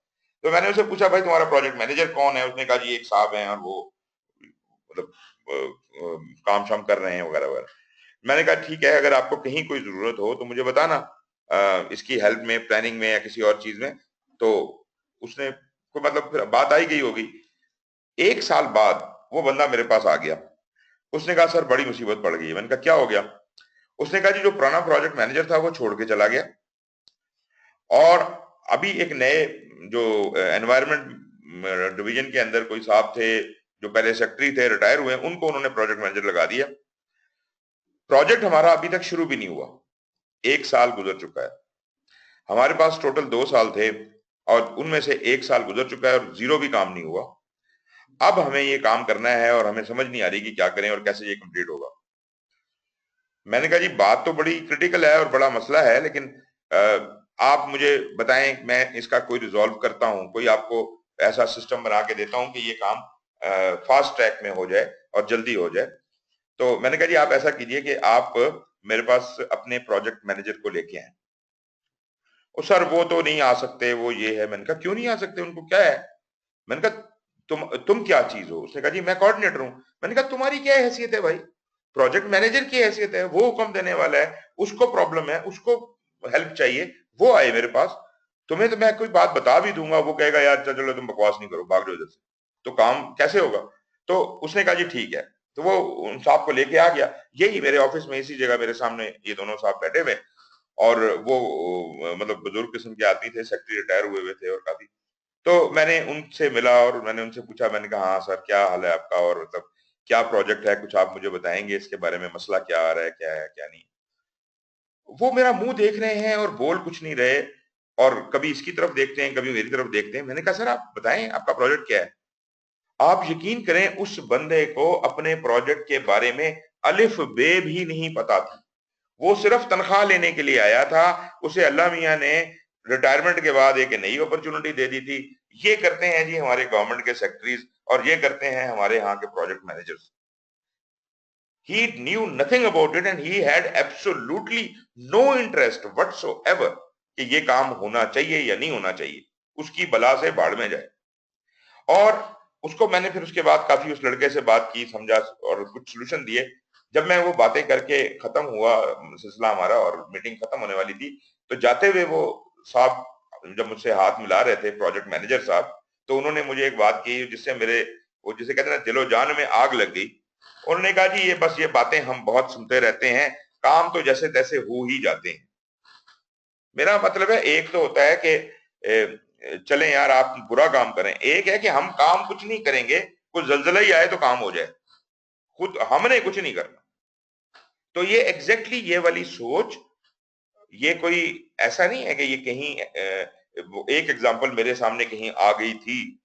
ये आप लोग भी यही कुछ देख और सुन रहे होते हैं, आप भी इसी निजाम में जी रहे होते हैं और आपने ऐसी बहुत सी एग्जांपल्स अपनी आंखों से देखी होंगी।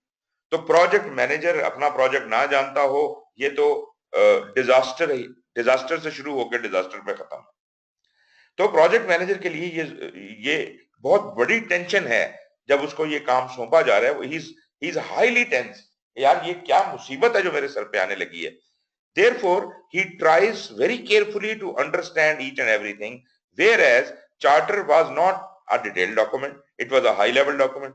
So project manager पहले जो मोटे मोटे जो सेंस बनती है उसको कैप्चर करने की कोशिश करता है, और जब उसके दिल को कुछ सवाल जवाब करके प्राइमरीली कुछ सुकून आ जाता है कि हाँ यार अब मुझे समझ आ गया मैंने ब्रॉडली काम क्या करना है, इसके बाद उसको डिटेल्ड प्लानिंग में जंप नहीं करना चाहिए।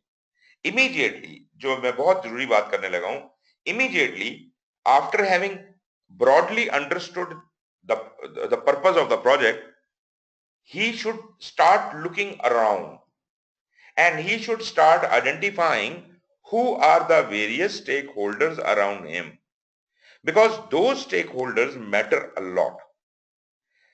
कौन है कस्टमर, कौन है जो पैसे दे रहा है, फंडिंग कहां से आ रही है, अहकामात कहां से आने हैं, मतलब विद इन दी ऑर्गेनाइजेशन भी होंगे कुछ stakeholder, outside of the organisation भी होंगे।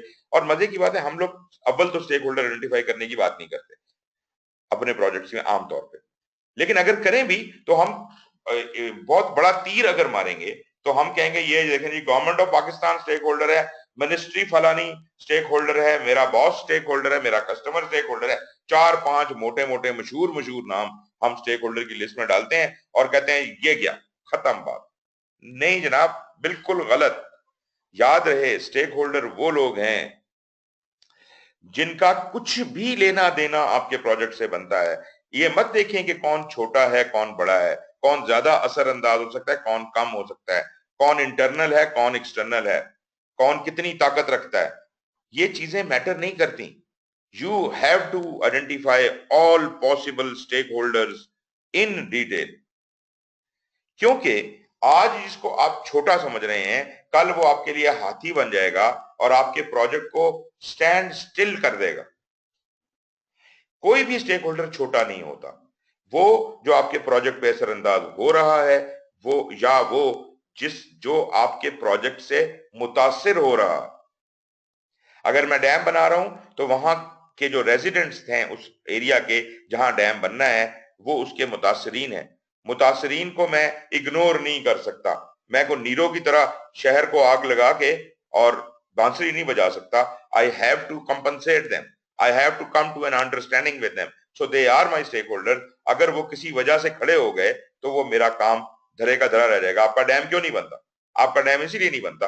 और मजे की बात ये कि यहाँ तो कहानी कुछ और है, यहाँ it is not only the matter of the मुतासरीन, यहाँ मैटर जो है वो पॉलिटिकल लॉबी का आ गया है। और पॉलिटिकल लॉबी जो है वो आपकी सारी की सारी इंडिया से पैसे खा के और मुतासरीन को चार्ज कर रही है। तो कहने का मकसद है कि हमारी तो इश्यूज जो हैं वो सिर्फ प्रोजेक्ट लेवल के नहीं है, हमारे तो नेशनल बल्कि इंटरनेशनल लेवल के इश्यूज हैं। क्योंकि हम चीजों पे कंट्रोल एक्सरसाइज नहीं करते, किस चीज को कहां बांधना है उसको वहां तक नहीं रोकते, वो चीज अपनी हद से बाहर निकल जाती है, क्योंकि हमने शुरू में इस प्रॉब्लम को कैप्चर ही नहीं किया, सीज ही नहीं किया। तो जब आप ऐसी चीजें खुली बॉल देंगे, खुला फील्ड देंगे दुश्मन को, तो वो कहीं से भी अटैक करेगा। अभी बल्कि वो मैं कहीं पढ़ रहा था कि ये जो कुछ अपना क्रिकेट में आजकल हो रहा है स्पॉट फिक्सिंग का सारा, और ये भी कोई, इसके पीछे भी कोई लंबी चौड़ी कहानी है और कोई मतलब प्रॉपर साजिश है इसके पीछे, पता नहीं, आई डोंट नो। ये तरह की बातें तो खैर बहुत सी होती रहती हैं, लेकिन इसमें कोई बईद नहीं है, इसमें कोई बईद नहीं है कि आपके साथ इस वक्त जो साइकोलॉजिकल वारफेयर हो रही है उसका ही ये कोई पार्ट हो, ये भी कोई टेररिज्म का ही घूमता घुमाता कोई उनका तरीकाकार हो जिससे वो कुछ करने की, या आपको आपको और कुछ नहीं तो डिप्रेस ही, नेशन को डिप्रेस कर देना ही एक बहुत बड़ा फायदा है जो साइकोलॉजिकली गेन किया जा सकता है। एनीवेज ही, तो खैर हम प्रोजेक्ट की तरफ वापस आते हैं। तो प्रोजेक्ट मैनेजर ने जब इसको समझ लिया तो उसका अगला स्टेप इमीडिएटली तमाम स्टेक होल्डर्स को आइडेंटिफाई करना, स्टेक होल्डर्स को एनालाइज करना, उनको क्लासिफाई करना मुख्तलिफ ग्रुप्स के अंदर, और किस तरह के ग्रुप के साथ किस तरह का रवैया रखना है इसकी स्ट्रेटजी बना लेना। ये दो चीजें हम इनिशिएशन में करते हैं। इनिशिएशन में चार्टर बनता है, चार्टर बनाने का की जिम्मेदारी स्पॉन्सर के हाथ में है, समझने और लेने की जिम्मेदारी प्रोजेक्ट मैनेजर के हाथ में है।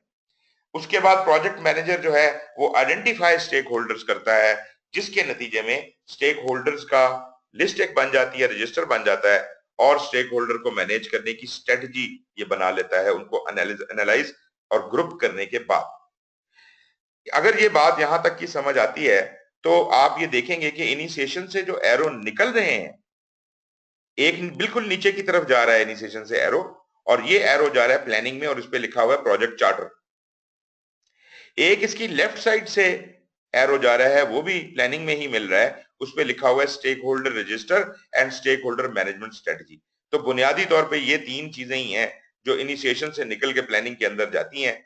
जितने भी आगे जाके हम प्रोसेस पढ़ेंगे और जो कुछ भी करेंगे, यही तीन चीजें हैं जो रिक्वायर्ड हैं आगे जाने के लिए, प्लानिंग में जाने के लिए। आता क्या क्या है इनिशिएशन करने के लिए, क्या क्या चीजें चाहिए? प्रोजेक्ट स्पॉन्सर अपने साथ तीन चीजें लाया था, वो भी आपके सामने लिखी हुई हैं। प्रोजेक्ट स्टेटमेंट ऑफ वर्क हमने डिस्क्राइब की, बात की, बिजनेस केस और कॉन्ट्रैक्ट्स या एग्रीमेंट्स। इसके अलावा ये एक और एरो उसके नीचे ग्रे रंग का है, which is coming from the organization, enterprise/organization, and it says organizational process assets and enterprise environmental factors। क्या आपको याद है ये क्या चीजें हैं? एंटरप्राइज एनवायरमेंटल फैक्टर और ऑर्गेनाइजेशनल प्रोसेस एसेट्स, ये हमने डिस्कस किया था कि नहीं? याद है सर? जी सर। Yes sir. तो सर किया था जी बिल्कुल। तो ऑर्गेनाइजेशनल प्रोसेस एसेट्स वो rules, regulations, policies, procedures, standards, methodologies, methods, models, templates, lessons learn, formats, क्या कहते हैं उसको, historical data, old files, everything. This is organizational process assets. Or enterprise environmental factors were the internal and external factors which could affect the project. They are essentially non-documented. ये documentation नहीं होती। Organizational process mostly documented चीजें हैं।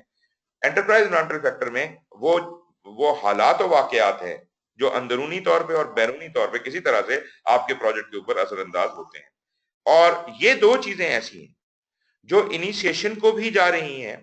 अगर आप देखें तो इससे एक एरो प्लानिंग को भी जा रहा है, ये नजर आ रहे हैं, बहुत से एरो इससे बाहर निकल रहे हैं। और जहां ऑर्गेनाइजेशन प्रोसेस एसेट्स और एंटरप्राइज एनवायरमेंटल फैक्टर लिखा है, इसके साथ एक एरो कहां जा रहा है?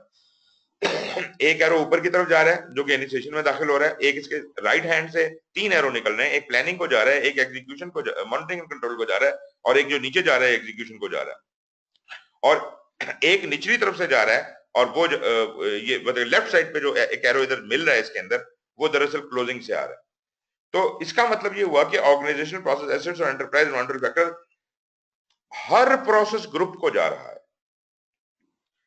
रूल्स एंड रेगुलेशन है ना, हर काम करने के होंगे ना, एंटरप्राइज एनवायरमेंटल फैक्टर तो हर काम पे अप्लाई कर सकते होंगे। इसका मतलब ये हुआ कि 47 प्रोसेसेस इन दोनों इनपुट्स को यूज कर सकती हैं। तो अगर आपको हर प्रोसेस को पढ़ने में ये दोनों चीजें या इनमें से कोई एक चीज नजर आए तो घबराने की जरूरत नहीं है। दिस इज बट नेचुरल कि ये रूल्स रेगुलेशंस और इंटरनल एक्सटर्नल फैक्टर्स किसी भी तरह से आपको इम्पैक्ट हर प्रोसेस को कर रहे हैं। तो जो दोनों प्रोसेस जहां पे इनिशिएशन के अंदर थी, पहली प्रोसेस चार्टर का बनना, उसके अंदर भी चार्टर कैसे बनेगा, उसके तरीका क्या है, वो आपको प्रोसेस एसेट से मिलेगा, उसका फॉर्मेट भी आपको प्रोसेस एसेट से मिलेगा। और एंटरप्राइज मॉनिटरी फैक्टर से जो बाहर की फोर्सेस हैं, कस्टमर की तरफ से, पार्टनर्स की तरफ से, कोई आपके कि नहीं चार्टर में ये भी डालो, चार्टर ऐसे नहीं इस फॉर्मेट में बनाओ, उनका प्रेशर भी हो सकता है। तो ये तमाम चीजें आपको असरअंदाज हो सकती हैं चार्टर बनाने में। इसी तरह स्टेक होल्डर आइडेंटिफाई करने में भी ये चीजें आपको असरअंदाज हो सकती है। ओके, ये तो इनिशिएशन में एक एरो और भी आ रहा है राइट हैंड पे, एक एरो नीचे से प्लानिंग से आ रहा है, प्रोक्योरमेंट डॉक्यूमेंट्स। इसको मैं बाद में डिस्क्राइब करता हूं, लेकिन इसके अलावा बाकी सारे इन एंड आउट आपको समझ आ गए हैं। एक नीचे एक और एरो नीचे की तरफ जा रहा है और वो मैंने नहीं डिस्क्राइब किया।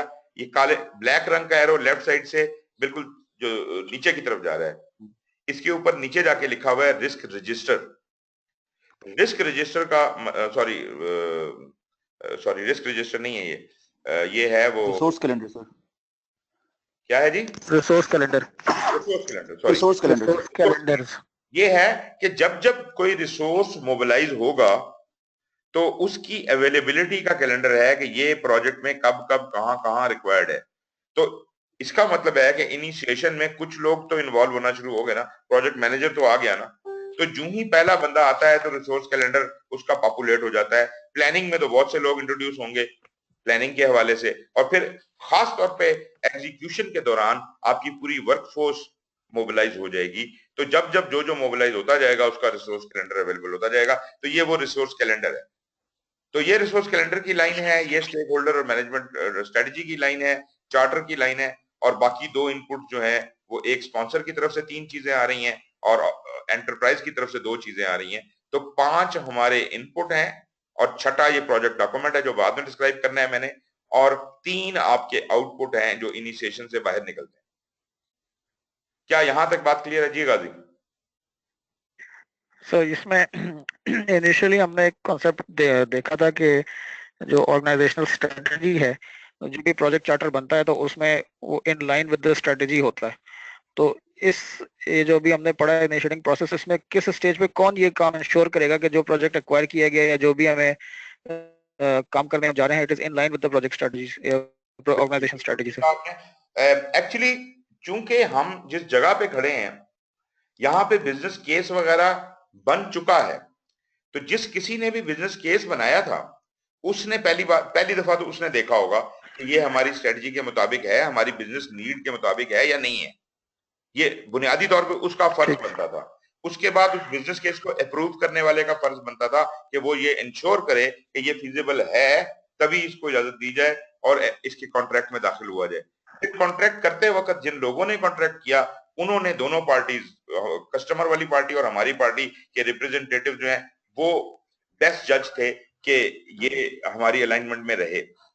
उसके बाद जब प्रोजेक्ट स्पॉन्सर के पास गेम आ गई तो प्रोजेक्ट स्पॉन्सर को तो हुक्म मिल गया अब ये प्रोजेक्ट करो, लेकिन इसकी भी ये जिम्मेदारी बनती है कि चार्टर बनाने के दौरान वो इस अलाइनमेंट को चेक करे कि आया कि जो काम मुझे करने को दिया गया है क्या ये ऑर्गेनाइजेशन के वाइडर ऑब्जेक्टिव्स की अलाइनमेंट में है भी कि नहीं है। और अगर उसे लगे कि ये कुछ गड़बड़ है तो वो क्लैरिफिकेशन सीख कर सकता है।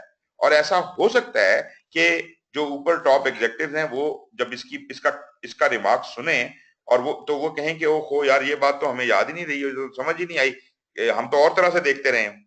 तो मेरा कहने का मकसद है ये कोई ऐसी बात नहीं है कि बस एक बंदे ने कर दिया तो आप जनाब उसी के ऊपर ब्लेम देते रहो और कोई ना उसे देखे।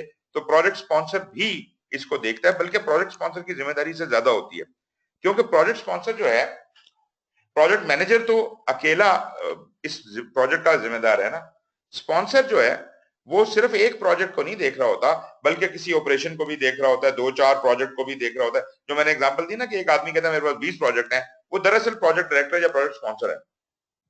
तो प्रोजेक्ट स्पॉन्सर जो है वो कई चीजों को देख रहा होता है, उसको फंडिंग दी जाती है कि जी ये फंडिंग आपके पास अवेलेबल है, ये फीजिबल प्रोजेक्ट्स 5 आपके पास हैं, इनको करवाएं, लेकिन फंडिंग है सिर्फ 2 प्रोजेक्ट करने की। तो वो क्या करेगा, वो अपनी एनालिसिस रन करेगा कि बिजनेस फीजिबल तो शायद ये 5 प्रोजेक्ट हैं, लेकिन इनमें से सबसे ज्यादा ऑर्गेनाइजेशन को कौन फायदा देगा, मैं वो वाले 2 प्रोजेक्ट शुरू करूं।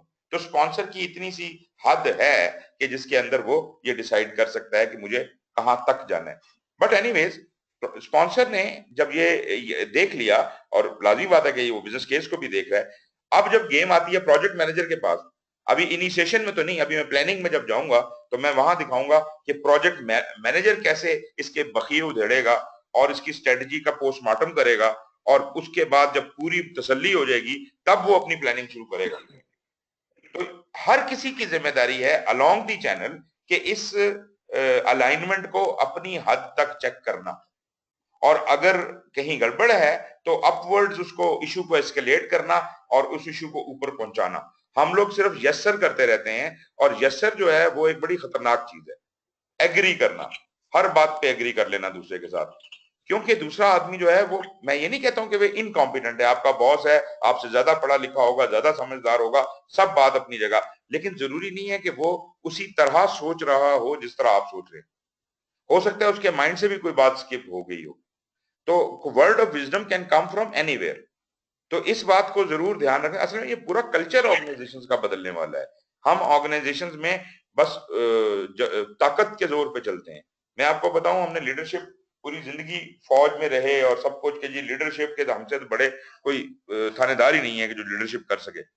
फौजियों का यही ख्याल होता है कि जी बस लीडर तो हम ही होते हैं और तो कोई लीडर होता ही नहीं। आप यकीन कीजिए, मुझे मौका मिला मास्टर्स इन लीडरशिप करने का, और मैं जब बाहर गया और उसमें जब उन्होंने मुझे पूछा कि जी हाँ जी क्या आप लीडरशिप क्या होती है, तो अब मैं गया भी पर्सपेक्टिव में प्रोजेक्ट मैनेजमेंट का था, और प्रोजेक्ट मैनेजमेंट का काम भी बड़ा सख्त होता है। तो मैं उसी पर्सपेक्टिव में फौजी बना हुआ सोचा मैंने, और मैंने कहा जी बस डंडा पकड़ लो और घुमाना शुरू कर दो, और मार मार के इन लोगों को इनसे काम पूरा करवाओ। तो मैंने वही उसी तरीके के साथ अपने आप का इजहार कर दिया, अपने पॉइंट ऑफ व्यू का, और वहां वो कभी किसी आदमी को नो नहीं कहते। वो जो भी कोई कह रहा होता है कहते हैं हाँ ठीक है, सब ठीक है। लेकिन 3 दिन के बाद मुझे समझ आ गई कि ये जो मैं कह रहा था ये बिल्कुल बकवास कर रहा था। That is absolutely wrong. Power is, exercise of your power is not leadership. You might have power. The best leadership is by charisma. जिसमें आपको कख ना मिल रहा हो, कोई पैसा ना मिल रहा हो, कोई फायदा ना हो रहा हो, और अगले को भी पता है कि यार ये बंदा बस बंदा है एक जो वॉलंटियरली काम कर रहा है। मुझे इस तरह काम करने का मौका मिला पीएमआई के साथ, डिफरेंट स्टैंडर्ड्स के ऊपर, जहां पे ना वो हमें इसकी तनख्वाह देते हैं ना कुछ होते हैं, सारे लोग वॉलंटियर होते हैं। मतलब ये है कि अपना टाइम निकाला हुआ होता है सब लोगों ने, और वो एक खास टाइम पे आके बैठते हैं और काम करते हैं। और मजे की बात ये कि मेरे नीचे, मेरी टीम के नीचे जो लोग थे उसमें 3-4 पीएचडीज थे, जो कि मतलब मेरे से कहीं आला और अरफा थे, और उन चीजों को ज्यादा बहुत बेहतर जानते थे। लेकिन कसम है, जो कभी किसी ने एहसास भी होने दिया हो कि भाई तुम हमसे कम जानते हो, उन्होंने कहा भाई तुम लीडर हो। मुझे यकीन करें कि उनकी तरफ से जब मैं बातें कर लेता था, मीटिंग कर लेता था, तो उनकी तरफ से सपोर्ट की ईमेल आती थी कि यार ये वाला काम भी करवा लेना तुम अगली दफा जब करोगे। हमारी तरह नहीं कि आप जनाब दूसरे की टांगे खींचते रहो, आरा पकड़ लो और कोई काम ही ना करने दो, उसको फेलियर करार दो। तो मतलब, और दूसरी बात है कि जो हमारे साथ काम करने वाले लोग, बाकी सबऑर्डिनेट्स जो थे जिनसे हमने काम करवाना होता था, उसकी हम किसी को ये भी नहीं कह सकते थे कि भाई तुमने ये काम क्यों नहीं किया। उसकी वजह ये होती थी कि सब वॉलंटियर्स थे, और वॉलंटियर्स को आप ये नहीं कह सकते कि भाई तुम मतलब अपनी नौकरी छोड़ दो और ये काम शुरू कर दो। उसके पास टाइम होगा तो वो करेगा, नहीं तो वो नहीं करेगा। आप यकीन कीजिए, उस टीम के साथ हमने काम किया, और हमने अहेड ऑफ टाइम काम खत्म किया, हमने कम कॉस्ट में काम खत्म किया, और जबरदस्त काम करके दिया। मैं सोच भी नहीं सकता कि कभी मेरे पास फिजिकली उस तरह की टीम यहाँ पाकिस्तान में अवेलेबल हो और मैं वो वाला काम उनसे करवा लूं, कभी हो ही नहीं सकता। बात सिर्फ नीयतों की होती है। तो मतलब ये है कि it is just the charisma and the motivation. सिर्फ वो मोटिवेशन नहीं जो लीडर अगले को देता है, ये वो मोटिवेशन भी है जो आपकी टीम मेंबर्स आपको देते हैं। तो अगर आपको कोई पावर मिलती भी है तो बैक पॉकेट में रख लें, इस्तेमाल कभी नहीं करनी और फिर प्रोजेक्ट चला के दिखाएं, तब आपको मानेंगे कि आपको प्रोजेक्ट मैनेजमेंट आती है। राइट जी, अब हम प्लानिंग में दाखिल होते हैं जी। Okay, planning is a very deliberate work. Planning के अंदर आपने देखा था, लास्ट टाइम हमने जो पहला डायग्राम देखा था उसमें हमने आपको ये बताया कि 10 नॉलेज एरिया हैं, हर नॉलेज एरिया ने तफसील में प्लान होना है।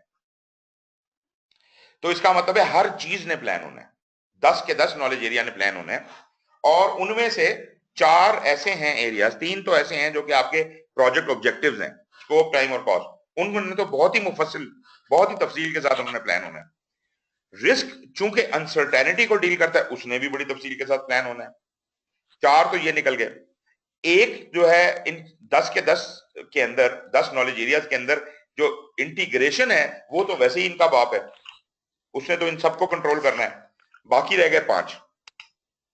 5 में भले एक एक ही प्रोसेस दिया हुआ है प्लानिंग का, लेकिन वो उसकी डिटेल्ड प्लानिंग है। अगर ह्यूमन रिसोर्स है, ह्यूमन रिसोर्स का 3 पूरा ह्यूमन रिसोर्स प्लान में किया होगा, कम्युनिकेशन प्लान, बाकी प्लान। आप मुझे ये बताएं, आप अपने प्रोजेक्ट में कौन सा प्लान बनाते हैं? और भाई हम तो स्केड्यूल बना लें अगर, तो कहते हैं जी हमने आसमान में तीर गाड़ दिया। एक स्केड्यूल, वो भी एमएस प्रोजेक्ट में हम बना के उसे दीवार पर चिपका देते हैं और कहते हैं जी ये हमारा प्लान है।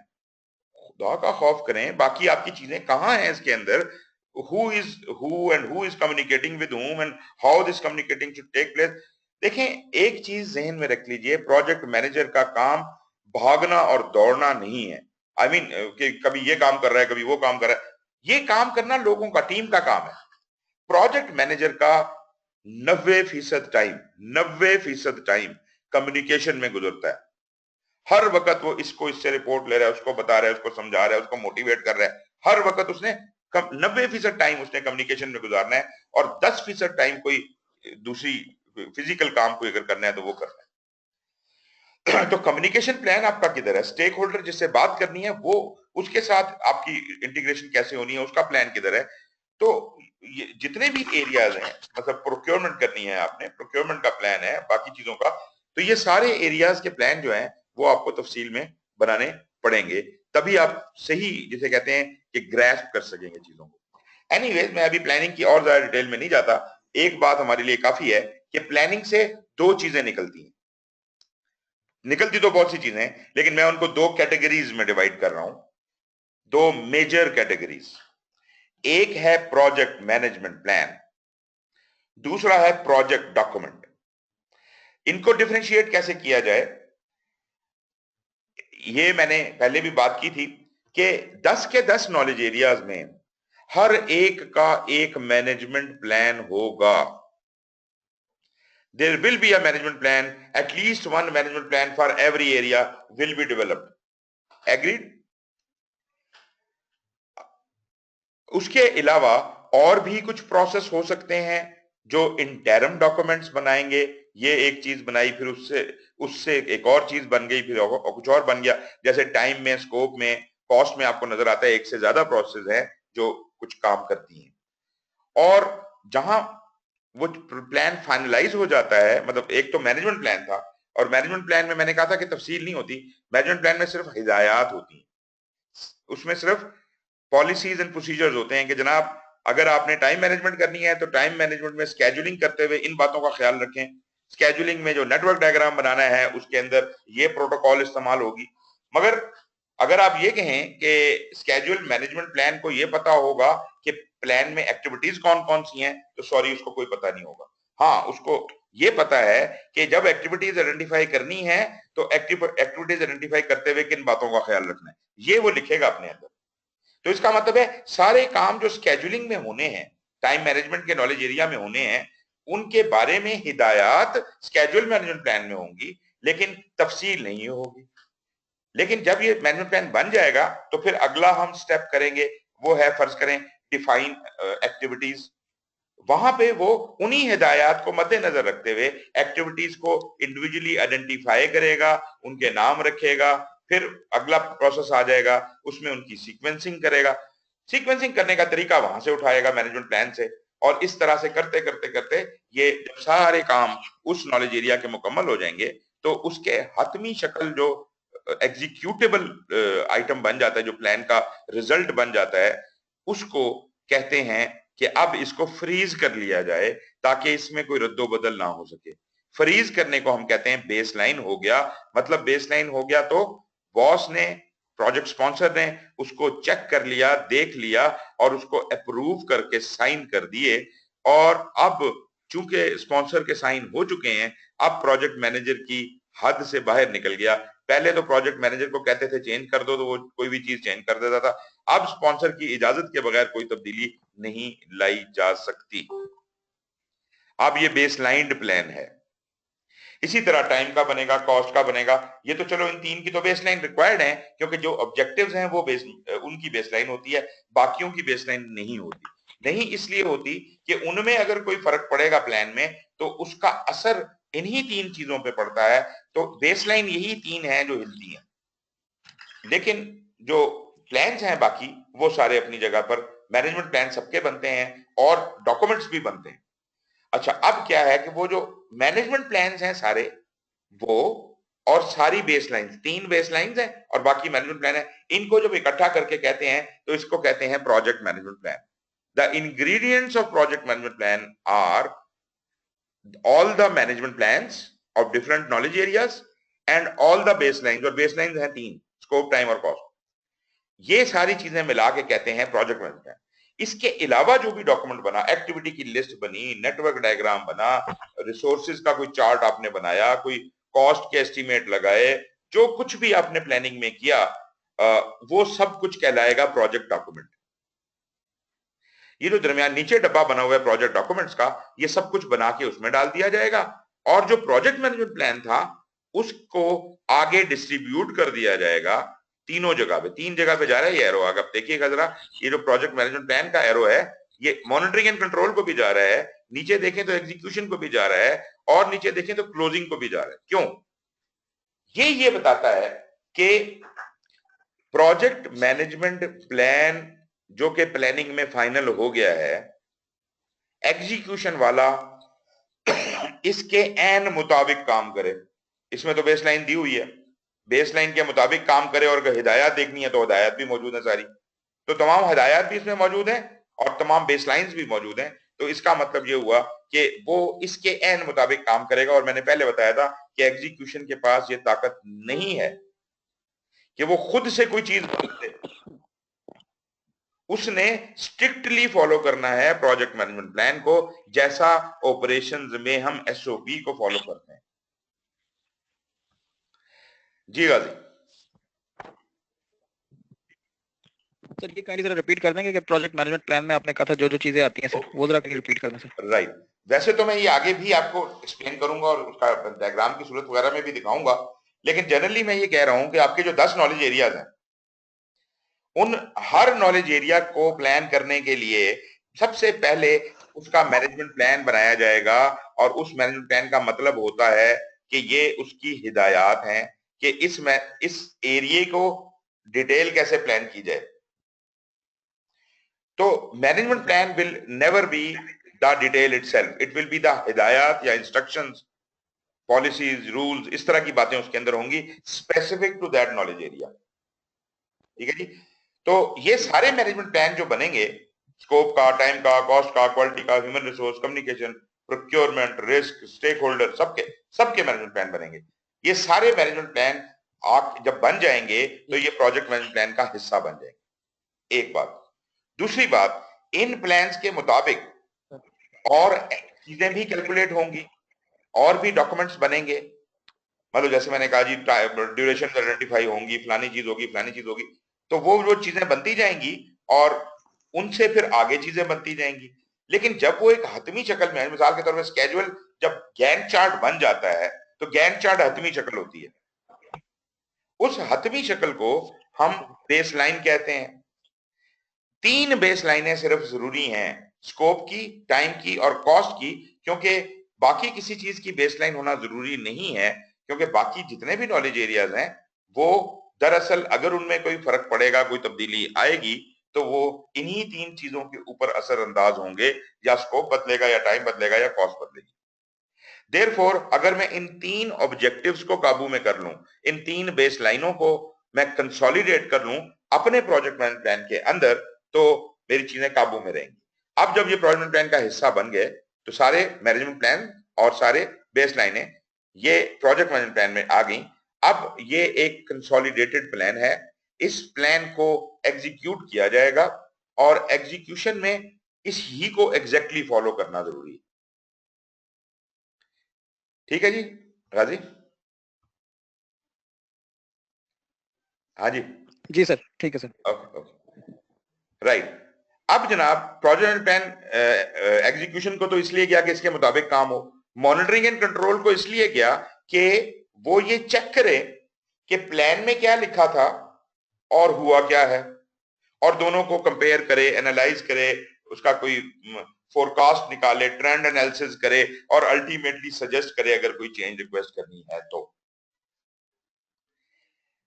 क्लोजिंग क्या करेगा? क्लोजिंग का भी काम है प्रोजेक्ट मैनेजमेंट प्लान के साथ। क्लोजिंग ये देखेगा कि प्रोजेक्ट मैनेजमेंट प्लान में जो कुछ लिखा है क्या वो सारी चीजें हो गई हैं। वो मैंने कहा ना आपको कि जी वो ये चेक करता है कि क्या सब काम हो गए हैं, क्या सब डिलीवरेबल्स आ गए हैं, क्या सब कॉन्ट्रैक्ट्स क्लोज हो गए हैं। जब ये सारी बातें हो जाती हैं तो वो कहता है बस ठीक है, फिर प्रोजेक्ट को कब बंद करो। तो ये एक ऑडिट टाइप की चीज है, पेपर ऑडिट है जो आखिर में होता है क्लोजिंग में, तो वो प्रोजेक्ट प्लान को देख के ही करता है। इसलिए उधर जो प्रोसेस मौजूद है उनको भी प्रोजेक्ट मैनेजमेंट प्लान चाहिए। तो आपने देखा कि प्रोजेक्ट मैनेजमेंट प्लान जो है वो सबको चाहिए। और अगर मैं ये कहूं कि प्लानिंग को भी प्रोजेक्ट मैनेजमेंट प्लान चाहिए तो इस पे हैरान ना होइएगा। भले हम ये बात मानते हैं कि प्रोजेक्ट मैनेजमेंट प्लान प्लानिंग से ही बना है और प्लानिंग में सबसे पहली चीज जो बननी शुरू हुई है वो प्रोजेक्ट मैनेजमेंट प्लान ही है, लेकिन उसके बावजूद प्लानिंग के हर प्रोसेस के अंदर प्रोजेक्ट मैनेजमेंट प्लान इनपुट का काम करता है। उसकी एक वजह है। बुनियादी तौर पे सबसे पहली चीज तो प्रोजेक्ट मैनेजमेंट प्लान इसलिए है कि आगे जितने प्लान बनने हैं, मैनेजमेंट प्लान बनने हैं, सारे नॉलेज एरियाज में प्लान होना है, उनके बारे में जो ब्रॉड हदायत हैं वो पहले तो वो लिखी जाएंगी ना, कि भाई ये एक प्रोजेक्ट है, इस प्रोजेक्ट में स्कोप वाला इस बात का ख्याल रखे, टाइम वाला इस बात का, मोटी मोटी इंस्ट्रक्शन। तो वो जो बेसिक प्रिंसिपल्स आपने सेट करने हैं वो प्रोजेक्ट मैनेजमेंट प्लान में लिख दिए जाएंगे। अब जितना इसमें लिखा जा चुका है उसके मुताबिक हर नॉलेज एरिया अपनी अपनी मैनेजमेंट प्लानिंग शुरू करेगा। तो इसका मतलब है प्रोजेक्ट मैनेजमेंट प्लान उसको कंट्रीब्यूट कर रहा है। फिर वो जो स्केड्यूल वाला जब लिख लेगा तो उसके मुताबिक वो अपने अगले काम करेगा, इसका मतलब है वो उसको फॉलो कर रहा है। इस तरह करते करते ये सब चीजें मुकम्मल होती जाएंगी। जो जो चीज मुकम्मल होती जाएगी और जिस जिस चीज ने प्रोजेक्ट मैनेजमेंट प्लान का हिस्सा बनना है वो आ के प्रोजेक्ट मैनेजमेंट प्लान के अंदर फिल होती जाएगी और प्रोजेक्ट मैनेजमेंट प्लान अल्टीमेटली मुकम्मल हो जाएगा। तो जो डॉक्यूमेंट्स थे वो चले जाएंगे प्रोजेक्ट डॉक्यूमेंट्स में, और जो बेसलाइंस और मैनेजमेंट प्लान्स थे वो चले जाएंगे प्रोजेक्ट मैनेजमेंट प्लान में। तो ये दो मेन कैटेगराइजेशंस हैं, दो डब्बे हैं, प्रोजेक्ट डॉक्यूमेंट का और प्रोजेक्ट मैनेजमेंट प्लान का। Project management plan is required by execution, by monitoring and control, by closing every process of them, and even every process of planning also requires the project management plan in whatever form it is, तो ये वजह है कि जी आपकी जो management plan है ये यहां जा रहा है। एक एरो और भी है जो प्लानिंग से निकल के नीचे एग्जीक्यूशन की तरफ जा रहा है, ये नजर आया जी? मेरी स्क्रीन फिर फ्रीज हो गई है।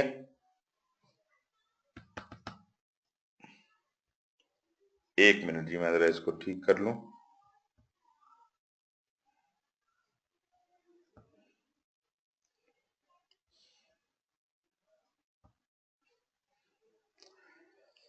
तो ये जो नीचे एरो जा रहा है ये किस चीज का है? ये एरो है जी, इसके ऊपर लिखा हुआ नजर आएगा आपको मेक और बाय डिसीजन। अब ये कौन सा मेक और बाय डिसीजन आ गया? और इसके अलावा इसमें लिखा है सोर्स सिलेक्शन क्राइटेरिया।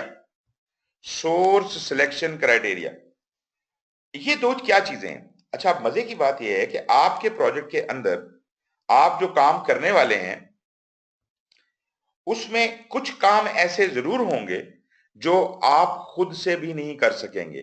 तो आप भी तो ये फैसला करेंगे कि भाई ये काम हम खुद नहीं कर रहे और ये हमें बाहर से करवा लेने चाहिए। ऐसा होगा ना। तो वो जो काम हमने बाहर से करवाने का फैसला किया वो है आपका मेक और बाय डिसीजन। एक हमने पहले बात की थी कि हमारे कस्टमर ने एक मेक और बाय डिसीजन किया था जिसके नतीजे में ये पूरा कॉन्ट्रैक्ट हमें मिला। अब जो कस्टमर ने मुझे काम दिया था उसमें से मैं कुछ चीजें समझता हूं कि खुद नहीं कर सकूंगा, तो मैं उसको सब कॉन्ट्रैक्ट करना चाह रहा हूं फर्दर आगे, तो ये मेरा मेक और बाय डिसीजन है। और फिर मैं साथ ये भी लिख लेता हूं, तैयार कर लेता हूं कि अगर ठेका दिया जाए तो उसका सोर्स सिलेक्शन क्राइटेरिया क्या होगा, तरीकाकार क्या होगा उसको देखने का। तो ये लाइन बुनियादी तौर पे इसको डिफाइन कर रही है। जी गाजी। नथिंग सर, ठीक है सर। आई एम सॉरी, वो आपका भी सर ये आपने हाथ खड़ा किया हुआ था, मैंने जवाब नहीं दिया। सर वन थिंग सर, ये यहाँ पे जब डिसीजन हो रहा है मेक और बाय जिसको सबलेट ये कर रहा है, तो प्रोजेक्ट मैनेजर तो ये डिसाइड नहीं कर सकता ना, ये तो स्पॉन्सर या उससे पहले डिसाइड होना चाहिए क्यों कि क्यों आपके कामों में से ये काम आपने बाहर से कराना है। नहीं नहीं, क्यों? बाकी वो क्यों करेंगे भाई? प्रोजेक्ट मेरा है, मुझे आपने कहा ये घर बनाओ, मुझे दे दिया ना आपने ये काम, ये घर बनाओ। अब इस घर में इलेक्ट्रिकल फिटिंग करनी है जो मेरी स्पेशलाइजेशन नहीं है, मेरे पास कोई बंदा नहीं है, मैं नहीं करा सकता। तो मेरे पास फंडिंग अवेलेबल है, बाकी कुछ अवेलेबल है, हेड्स अवेलेबल हैं। मैं कहता हूं कि यार एक इलेक्ट्रिशियन को, इलेक्ट्रिकल फर्म को हायर करो, वो आके हमारी सारी वायरिंग करके चली जाए। क्या कहते हैं आप? क्या इसके लिए वो, मैं इससे इनकार नहीं कर रहा कि आपने अपने स्पॉन्सर से पूछना होगा या एग्जीक्यूटिव बॉडी से अप्रूवल लेना होगा, वो एक अलग बात है। लेकिन ये काम तो प्रोजेक्ट मैनेजर का है ना, इस आउटसोर्सिंग को करना और इसका प्रोसीजर सारा सोर्स सिलेक्शन क्राइटेरिया बनाना, आरएफपी बनाना, जो कुछ भी करना, ये काम तो प्रोजेक्ट का अंदरूनी काम है, क्योंकि प्रोजेक्ट के अंदर का काम आउटसोर्स हो रहा है ना, ऑर्गेनाइजेशन का जनरली जब हो रहा है। सर सर सर जनरली जब कॉन्ट्रैक्ट वगैरह जब भी होता है इस तरह, तो आप जो सब कॉन्ट्रैक्ट इस तरह सबलेट करने होते हैं वो उसी वक्त साथ साथ नहीं हो रहे होते सर? देखिए, आप जिस पर्सपेक्टिव में बात कर रहे हैं वो शायद ये है कि जैसे गवर्नमेंट प्रोजेक्ट्स के अंदर पूरा पूरा काम ही आगे आउटसोर्स हो जाता है, उसकी बात कर रहे हैं शायद आप। जी हाँ सर, जो बड़े प्रोजेक्ट इस तरह। बड़े प्रोजेक्ट में, अच्छा, उसकी भी मैं आपको एग्जांपल देता हूं। उसमें भी जिस बंदे को प्रोजेक्ट मैनेजर ठहराया जाता है वो उसका काम यही होता है, ये वाला काम करे। मैं आपको बताता हूं कैसे। एक प्रोजेक्ट था जिसमें गालिबन कौन सी बड़ी थी, वर्ल्ड हेल्थ ऑर्गेनाइजेशन ने गवर्नमेंट ऑफ पाकिस्तान को फंडिंग दी कि एड्स अवेयरनेस का प्रोग्राम चलाया जाए। अब सिलसिला ये था कि आपको पता ही है, जो गवर्नमेंट की फंडिंग आती है या जो डोनेशन आती हैं, उनका वो बड़ा एक ड्रामा है, बहुत बड़ा ड्रामा है।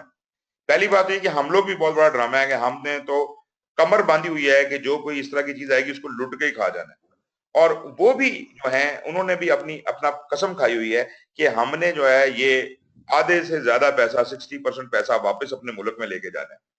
तो वो करते क्या है कि गवर्नमेंट के हाथ में पैसा ना आए, वो लोग उसके ऊपर कंडीशन लगा देते हैं कि इसमें 60% जो पैसा है वो कंसल्टेंट्स को जाएगा और इस तरह की इन कामों पे जाएगा और वो हमारे मुल्क से आएंगे, मतलब they are taking that money back to their country.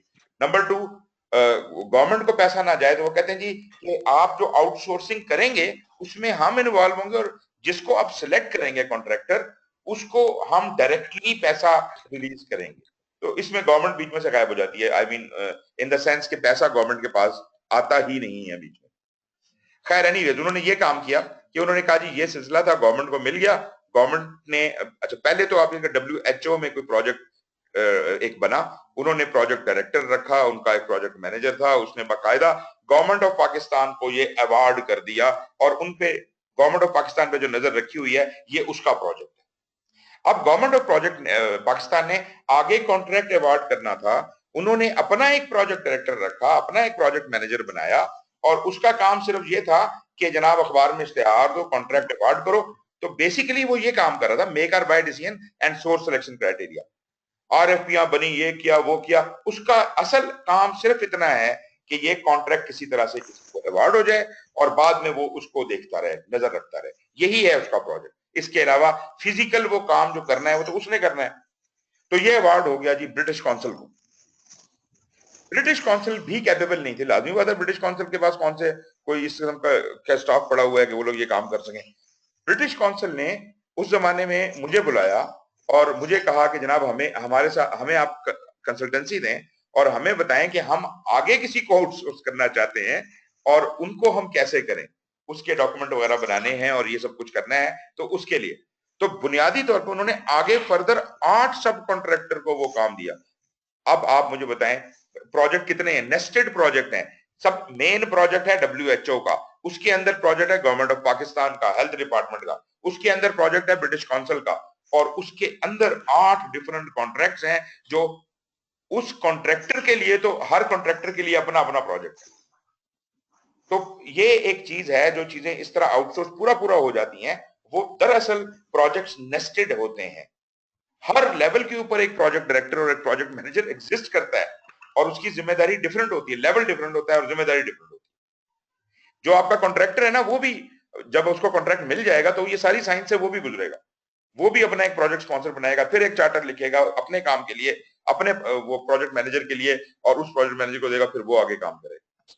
लेकिन याद रहे कि जितने लेवल्स बढ़ते जाते हैं उतना हर किसी ने प्रॉफिट काटना है, तो आपका जो असल काम होता है उसको कुछ भी नहीं मिलता। और ये मैं बिल्कुल ऑथेंटिक बात आपको बता रहा हूं कि जितनी आपके पास डोनेशंस आती हैं उसका हार्डली कोई 5 से 10% एक्चुअल जगह पे जाके लगता है। जबकि मैंने इनके डोनर एजेंसी के जो रूल्स पढ़े हैं उसमें ये लोग कहते हैं कि 100% of the money should be spent on the मतलब पर्पस।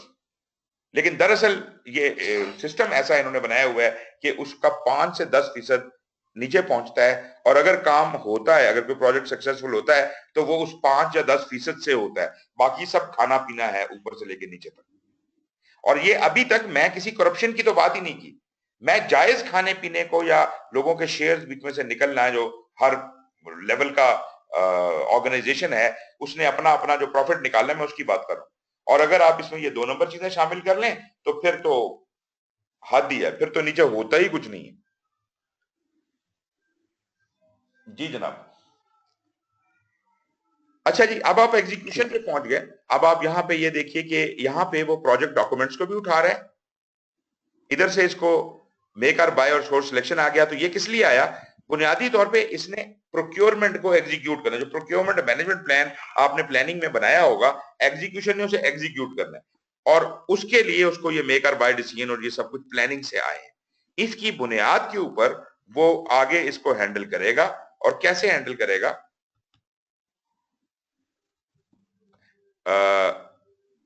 यार आज ओके, ये छोटे वाले डायग्राम पे देख लीजिए। अच्छा, ये आ गया था अभी। ये जनाब आपके पास तो आ ही नहीं रहा ना, आपका तो फ्री हुई है स्क्रीन बड़ी देर से। 1 मिनट में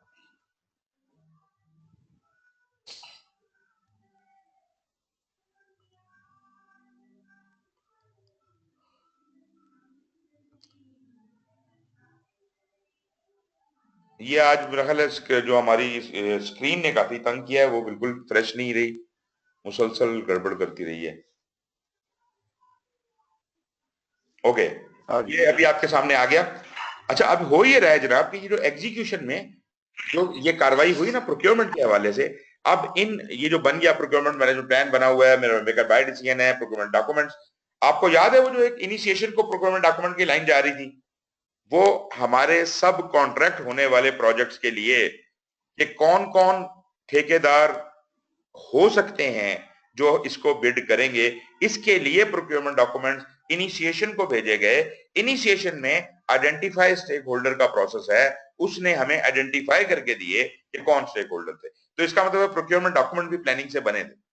ये सब कुछ आ गया एग्जीक्यूशन के पास। और प्रोक्योरमेंट के हवाले से आप ये देखते हैं नीचे सेलर को, सेलर से प्रपोजल मांगी गई, RFP मांगी गई, उसने प्रपोजल दी, और फिर वो सारा प्रोसेस चला होगा, और अल्टीमेटली हमने फर्ज करें इसी को सिलेक्ट कर लिया तो प्रोक्योरमेंट कॉन्ट्रैक्ट अवार्ड हो गया। ये साइकिल बन गई कॉन्ट्रैक्ट अवार्ड होने की, सब कॉन्ट्रैक्ट अवार्ड होने की। और दूसरी तरफ जो लाइन जा रही है इसके नीचे देखें, एग्जीक्यूशन से जो मॉनिटरिंग एंड कंट्रोल की तरफ लाइन जा रही है, उसमें 4 पॉइंट है। निचला वाला पॉइंट है सिलेक्ट सेलर्स। ये जो हमने ठेके दे दिए हैं, किसको दिए हैं और क्या ठेका है, ये डिटेल्स हम भेज रहे हैं मॉनिटरिंग एंड कंट्रोल में, ताकि वहां कंट्रोल प्रोक्योरमेंट्स के नाम से एक प्रोसेस है, वो इसको काबू करे। ठीक है जी। उसके बाद ये एग्जीक्यूशन और मॉनिटरिंग एंड कंट्रोल में बाकी जो ऊपर से एरो आ रहे हैं वो तो सारे जस्टिफाइड हैं। आप ये देखिए ऊपर से जो ग्रे रंग का एरो है ये आ रहा है डॉक्यूमेंट से, और जो ये टेढ़ा वाला एरो काला ऊपर से नीचे आ रहा है ये उसके लिए है आपके मेकर बाय डिसीजन और सोर्स सिलेक्शन क्राइटेरिया। जो लेफ्ट साइड से ब्लैक एरो आ रहा है वो है रिसोर्स कैलेंडर्स का, और जो लेफ्ट साइड से ग्रे एरो ऊपर वाला आ रहा है वो है ऑर्गेनाइजेशनल प्रोसेस एसेट्स और एंटरप्राइज एनवायरमेंटल फैक्टर का। तो ये सब चीजें इसके अंदर एंटर होती हैं, और जो मॉनिटरिंग एंड कंट्रोल से ये दो एरो आ रहे हैं इसकी हम बात अभी करते हैं। अभी एग्जीक्यूशन और मॉनिटरिंग एंड कंट्रोल के दरमियान में एक साइकिल एग्जिस्ट करता है। यहां से चीजें बन के उसको जाती हैं, वहां से चीजें चेक हो के इंप्रूवमेंट के लिए वापस भी आ रही हैं। तो ये एक साइकिल बना हुआ है। डिलीवरेबल जाता है, चेक होता है, अगर रिजेक्ट हो जाता है तो वापस आ जाता है, अगर चेंज रिक्वेस्ट होती है तो चेंज अप्रूव होके वो वापस आ जाता है। और जब तक ये साइकिल घूमती रहेगी, जब तक ये वो चीज ठीक ना बन जाए, और ठीक का मतलब है स्कोप या स्पेसिफिकेशंस के मुताबिक वो जब तक ठीक नहीं बनेगी, हम इस साइकिल में घूमते रहेंगे। तो यहां से जो हम भेज रहे हैं बना के, वो डिलीवरेबल भेज रहे हैं, ऐसी चेंज रिक्वेस्ट हैं जो वाज़ेह हैं, जिनमें कोई मजीद एनालिसिस रिक्वायर्ड नहीं है और हमारे काम की रुकावट बन रही है चीजें, उनको चेंज रिक्वेस्ट भेजते हैं। और इसके अलावा खबरें भेजते हैं। वर्क परफॉर्मेंस डेटा, सही लफ्ज डेटा है, यहाँ इंफॉर्मेशन लिखा है ये गलत है, तो वर्क परफॉर्मेंस डेटा हम यहां से भेजते हैं। चार चीजें हमने यहां से भेजनी है। मॉनिटरिंग एंड कंट्रोल वाला क्या करेगा, वो लाजमी बात है जो मैंने आपको सारा तरीका बताया था। डिलीवरेबल के हवाले से पहले जाएगा क्वालिटी कंट्रोल के पास, क्वालिटी कंट्रोल उसको वेरीफाई करेगा, अगर वेरीफाई हो गया तो स्कोप वैलिडेशन के पास जाएगा, वो उसकी यूजर एक्सेप्टेंस करेगा, और फिर वो एक्सेप्टेड डिलीवरेबल क्लोजिंग में आ जाएगा। ये तो कहानी है डिलीवरेबल की। चेंज रिक्वेस्ट की, यहां से भी चेंज रिक्वेस्ट जा सकती है। मॉनिटरिंग एंड कंट्रोल में जितने कंट्रोल्स हैं वो अपनी अपनी चेंज रिक्वेस्ट भेज सकते हैं, और जो उनका बड़ा बाबा है monitor and control project work, वो भी भेज सकते हैं। अब बात आती है वर्क परफॉर्मेंस डेटे की। यहां से वर्क परफॉर्मेंस डेटा गया, सारे कंट्रोल्स के पास गया, उन सारे कंट्रोल्स के पास प्रोजेक्ट मैनेजमेंट प्लान पहले से मौजूद था, उन्होंने इन दोनों को कंपेयर किया, एनालाइज किया, और अपने रिजल्ट को बंद कर दिया वर्क परफॉर्मेंस इंफॉर्मेशन में। वर्क परफॉर्मेंस इंफॉर्मेशन सबसे निकल के गई monitor and control project work के पास, जिसने उनको इंटीग्रेट करके वर्क परफॉर्मेंस रिपोर्ट बना दिया। और आप ये देख सकते हैं वर्क परफॉर्मेंस रिपोर्ट वापस आ रही है एग्जीक्यूशन को। ये जो पीछे की तरफ एरो आ रहा है मॉनिटरिंग एंड कंट्रोल से एग्जीक्यूशन की तरफ, इसमें थर्ड पॉइंट है परफॉर्मेंस रिपोर्ट। इसका पूरा नाम है वर्क परफॉर्मेंस रिपोर्ट। ये वही जो मॉनिटर एंड कंट्रोल ने वर्क परफॉर्मेंस इंफॉर्मेशन को कंसोलिडेट किया था, ये वो रिपोर्ट है। और ये इसके पास इधर क्यों भेजी जा रही है, क्योंकि हमने कहा था कि हम सिर्फ प्रोसेसेस को और डिलीवरेबल को कंट्रोल करते हैं मॉनिटरिंग एंड कंट्रोल में, बंदों को कंट्रोल नहीं करते। और बंदों का हिसाब किताब कहाँ होता है, एग्जीक्यूशन में। तो ये परफॉर्मेंस रिपोर्ट जब वर्क परफॉर्मेंस रिपोर्ट जब वापस जाएगी एग्जीक्यूशन को, तो वो ह्यूमन रिसोर्स को देखेगा कि जनाब ये काम गलत हुआ है, कौन लोग थे जी ये काम करने वाले, जरा आ जाओ ना आगे। तो वो उनकी रिपोर्ट लिखेगा, उनके साथ जो भी सलूक रवा रखना है वो एग्जीक्यूशन में ही होगा। तो ये वर्क परफॉर्मेंस रिपोर्ट उसको कंट्रीब्यूट करेगी। इसके अलावा जो चेंजेस हमने की थी और वो अप्रूव हो गई हैं, उनकी खबर एग्जीक्यूशन को भेजी जाएगी। और क्वालिटी अश्योरेंस वाला जो है, इसके ऊपर मैं बाद में भी बात करूंगा, क्वालिटी अश्योरेंस वाला जो है वो क्वालिटी को जब प्रोसेस में चेक करता था तो इंप्रूव कर देता था, गलती अगर कोई होती थी इंप्रूव कर देता था, उसकी चेंज रिक्वेस्ट भी वो कर सकता था। लेकिन वो यूं समझ लीजिए ब्लाइंड आंख हाथ मार रहा है, इधर हाथ मारा कोई गलती तो नहीं है, उधर हाथ मारा कोई गलती तो नहीं, मगर एग्जैक्टली वो कोई किसी मेथड के तहत नहीं चल सकता। वो सारा सिस्टम चल रहा है, वो कहीं जाके ऑडिट कर देता है कि इधर ऑडिट कर लिया, उधर ऑडिट कर लिया, लेकिन कोई मेथड नहीं है उसके अंदर। लेकिन बात यह है कि क्वालिटी कंट्रोल तो फिजिकली डिलीवरेबल को चेक कर रही है, और अगर डिलीवरेबल में कोई फ्लॉ बार बार आ रहा है, इसका मतलब है किसी प्रोसेस में खराबी है। तो ये जो डाटा है क्वालिटी कंट्रोल की मेजरमेंट का, ये अगर क्वालिटी अश्योरेंस को एग्जीक्यूशन में प्रोवाइड कर दिया जाए, तो उसके लिए हंट डाउन करना कि ये कहां से प्रॉब्लम किस प्रोसेस से आ रही है, और उसको ठीक करना आसान हो जाएगा। तो ये क्वालिटी कंट्रोल मेजरमेंट जो है इसलिए वापस एग्जीक्यूशन को जा रही हैं। और ये जैसे मैंने कहा ये साइकिल है, चीजें आ रही हैं और जा रही हैं, तब तक आ और जा रही हैं जब तक ये चीजें सही ना हो जाए। और जब सही हो जाए तो फिर तो आपको पता ही है कि जो डिलीवरेबल एक्सेप्टेड है वो क्लोजिंग के पास चला जाएगा, प्रोक्योरमेंट डॉक्यूमेंट सारे कॉन्ट्रैक्ट जो आपने दिए हुए ठेके उनको क्लोज कर दिया जाएगा, ये भी क्लोजिंग के पास आ जाएगा। और क्लोजिंग का काम है कि वो जो एक्सेप्टेड हालत में डिलीवरेबल पड़ा हुआ है फाइनल प्रोडक्ट, उसको कस्टमर के हवाले कर दे, और ऑर्गेनाइजेशनल प्रोसेस एसेट्स को और एंटरप्राइज एनवायरमेंटल फैक्टर्स को अपडेट कर दे। And with this the project is closed, कहानी खत्म। ये तो था जी ये वाला डायग्राम। इसको इससे आगे जो वाला पोर्शन है वो मैं इंशाल्लाह कल इसके ऊपर करता हूं, क्योंकि ये इसके ऊपर भी काफी लंबी डिस्कशन हो गई है। मैं चाह तो रहा था कि मैं इस चैप्टर को ही आज मुका देता। जी कोई क्वेश्चंस हैं तो बताइए। सर ये क्वालिटी एश्योरेंस पहले क्वालिटी कंट्रोल से एश्योरेंस निकल रही है, इट मींस कि क्वालिटी कंट्रोल की जो मेजरमेंट्स हैं वो एश्योरेंस को दी जा रही हैं कि वो काम किया जाए करे। लेकिन क्वालिटी एश्योरेंस इंडिपेंडेंट भी काम करती है। क्वालिटी एश्योरेंस ने क्या देखना है, प्रोसेस को देखना है ना। अब वो प्रोसेस को अभी कंट्रोल का कोई अमल नहीं है, कंट्रोल का काम डिलीवरेबल्स है। मैं क्वालिटी एश्योरेंस मैनेजर हूं, मेरा काम है कि ये कन्वेयर बेल्ट चल रही है मेरे सामने, उसके ऊपर काम हो रहा है, तो मैं पहले तो सबसे पहला काम मैं ये करूंगा, मैं कहूंगा यार ये काम हो रहा है ये किस प्रोसीजर के तहत हो रहा है, कहां लिखा हुआ है कि काम ऐसे होना चाहिए, मुझे वो दिखाओ। तो मुझे लिखे हुए प्रोसीजर दिखाए जाते हैं कि जी फलानी मशीन ऐसे ऑन की जाएगी, फिर इस पे ये रखा जाएगा, फिर ये चीज यहां से यहां जाएगी। तो मैं उस प्रोसीजर के तहत चेक करता हूं कि क्या काम इसी तरह हो रहा है जैसे लिखा हुआ है। नंबर 2 मैं ये चेक करता हूं कि जो लोग वो काम कर रहे हैं क्या इस लिखे हुए प्रोसीजर से वाकिफ हैं। अगर प्रोसीजर बना हुआ है, प्रोसीजर लिखा भी हुआ है, चल भी रहा है, लेकिन लोग जो चलाने वाले हैं वो उससे नावाकिफ हैं, तो भी गड़बड़ है, तो भी गलती का चांस बनता है। तो फिर मैं उनकी ट्रेनिंग कराऊंगा या ये इंश्योर करूंगा कि वो प्रोसेस जो है वो उस तरह से हों। उसके बाद मैं क्या करता हूं कि मैं इंडिविजुअल प्रोसेसेस के अंदर एट रैंडम जाके ऑडिट करता हूं और ये फाइंड उसके अंदर बग्स फाइंड करने की कोशिश कर रहा हूं कि कहीं कोई ऐसा फ्लॉ जो प्रोसीजर पहले बनाया गया था उसमें ही कोई फ्लॉ है। तो मैं तो अंधा हूं ना, अंधे में हाथ मार रहा हूं, कभी इसको जाके देखता हूं, कभी कभार कोई चीज पकड़ी भी जाती है। लेकिन असल में अगर मुझे क्वालिटी कंट्रोल वाला ये बता दे कि भाई फलानी चीज गलत बनी है, ये जो जूतों की फैक्ट्री में एड़ियां गलत फिट होती हैं, तो मैं जाऊंगा सीधा उस मशीन के पास जहां एड़ियां फिट हो रही थी, उससे मैं पूछूंगा भाई एड़ियां क्यों नहीं ठीक फिट कर रहे हो, क्या मसला है। तो उसके जिस प्रोसेस में गड़बड़ होगी उसको मैं हंट डाउन करके उसको ठीक कर दूंगा। तो और इसके अलावा एक और भी काम एश्योरेंस का है, वो ये कि भले प्रोसेस बिल्कुल ठीक चल रहा है, लेकिन क्वालिटी एश्योरेंस वाला ये फाइंड करता है कि इस प्रोसेस को मजीद एनहांस या इंप्रूव किया जा सकता है जिससे एफिशिएंसी और इफेक्टिवनेस बढ़ जाएगी, तो वो ये भी चेंज रिक्वेस्ट के थ्रू रिकमेंड कर सकता है। जनाब सर लेकिन ये इसका भी तो प्रोजेक्ट मैनेजमेंट प्लान बनता होगा ना sir? Quality management plan, quality assurance, quality management plan बनता है, क्वालिटी एश्योरेंस और quality control quality management plan का हिस्सा है। लेकिन जब वो कोई गलती पकड़ लेता है तो उस गलती को दूर करने के लिए जो एक और प्लान बनता है उसको कहते हैं प्रोसेस इंप्रूवमेंट प्लान। तो क्वालिटी मैनेजमेंट की तरफ से 2 प्लान आते हैं, क्वालिटी मैनेजमेंट प्लान और प्रोसेस इंप्रूवमेंट प्लान। ये 2 प्लान्स हैं जो आपके प्रोजेक्ट मैनेजमेंट प्लान का हिस्सा होते हैं क्वालिटी की तरफ से। इसी तरह जो स्कोप है उसके भी 2 प्लान है, एक उसमें स्कोप मैनेजमेंट प्लान होता है, एक रिक्वायरमेंट्स मैनेजमेंट प्लान होता है, बाकी सबका एक एक प्लान है। तो ये सारे मैनेजमेंट प्लान जो बन जाते हैं, ये देखें आपके 10 नॉलेज एरिया हैं और इंटीग्रेशन को निकाल दें क्योंकि इंटीग्रेशन तो खुद प्रोजेक्ट मैनेजमेंट प्लान है, बाकी रह गए 9। तो 9 में से 2 एरियाज ऐसे हैं जिनके 2-2 प्लान है, तो ये टोटल 11 प्लान बन जाते हैं जो प्रोजेक्ट मैनेजमेंट प्लान का हिस्सा बनते हैं। 11 प्लान हैं जो प्रोजेक्ट प्लान का हिस्सा बनते हैं, और इसके अलावा 2 ऑप्शनल प्लान और भी हो सकते हैं, चेंज मैनेजमेंट प्लान और कॉन्फ़िगरेशन मैनेजमेंट प्लान। इनका जिक्र मैं बाद में करूंगा, इनको बाद में डिस्कस करूंगा।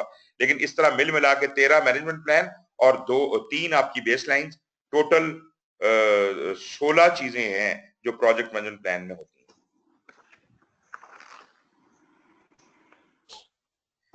जी जनाब।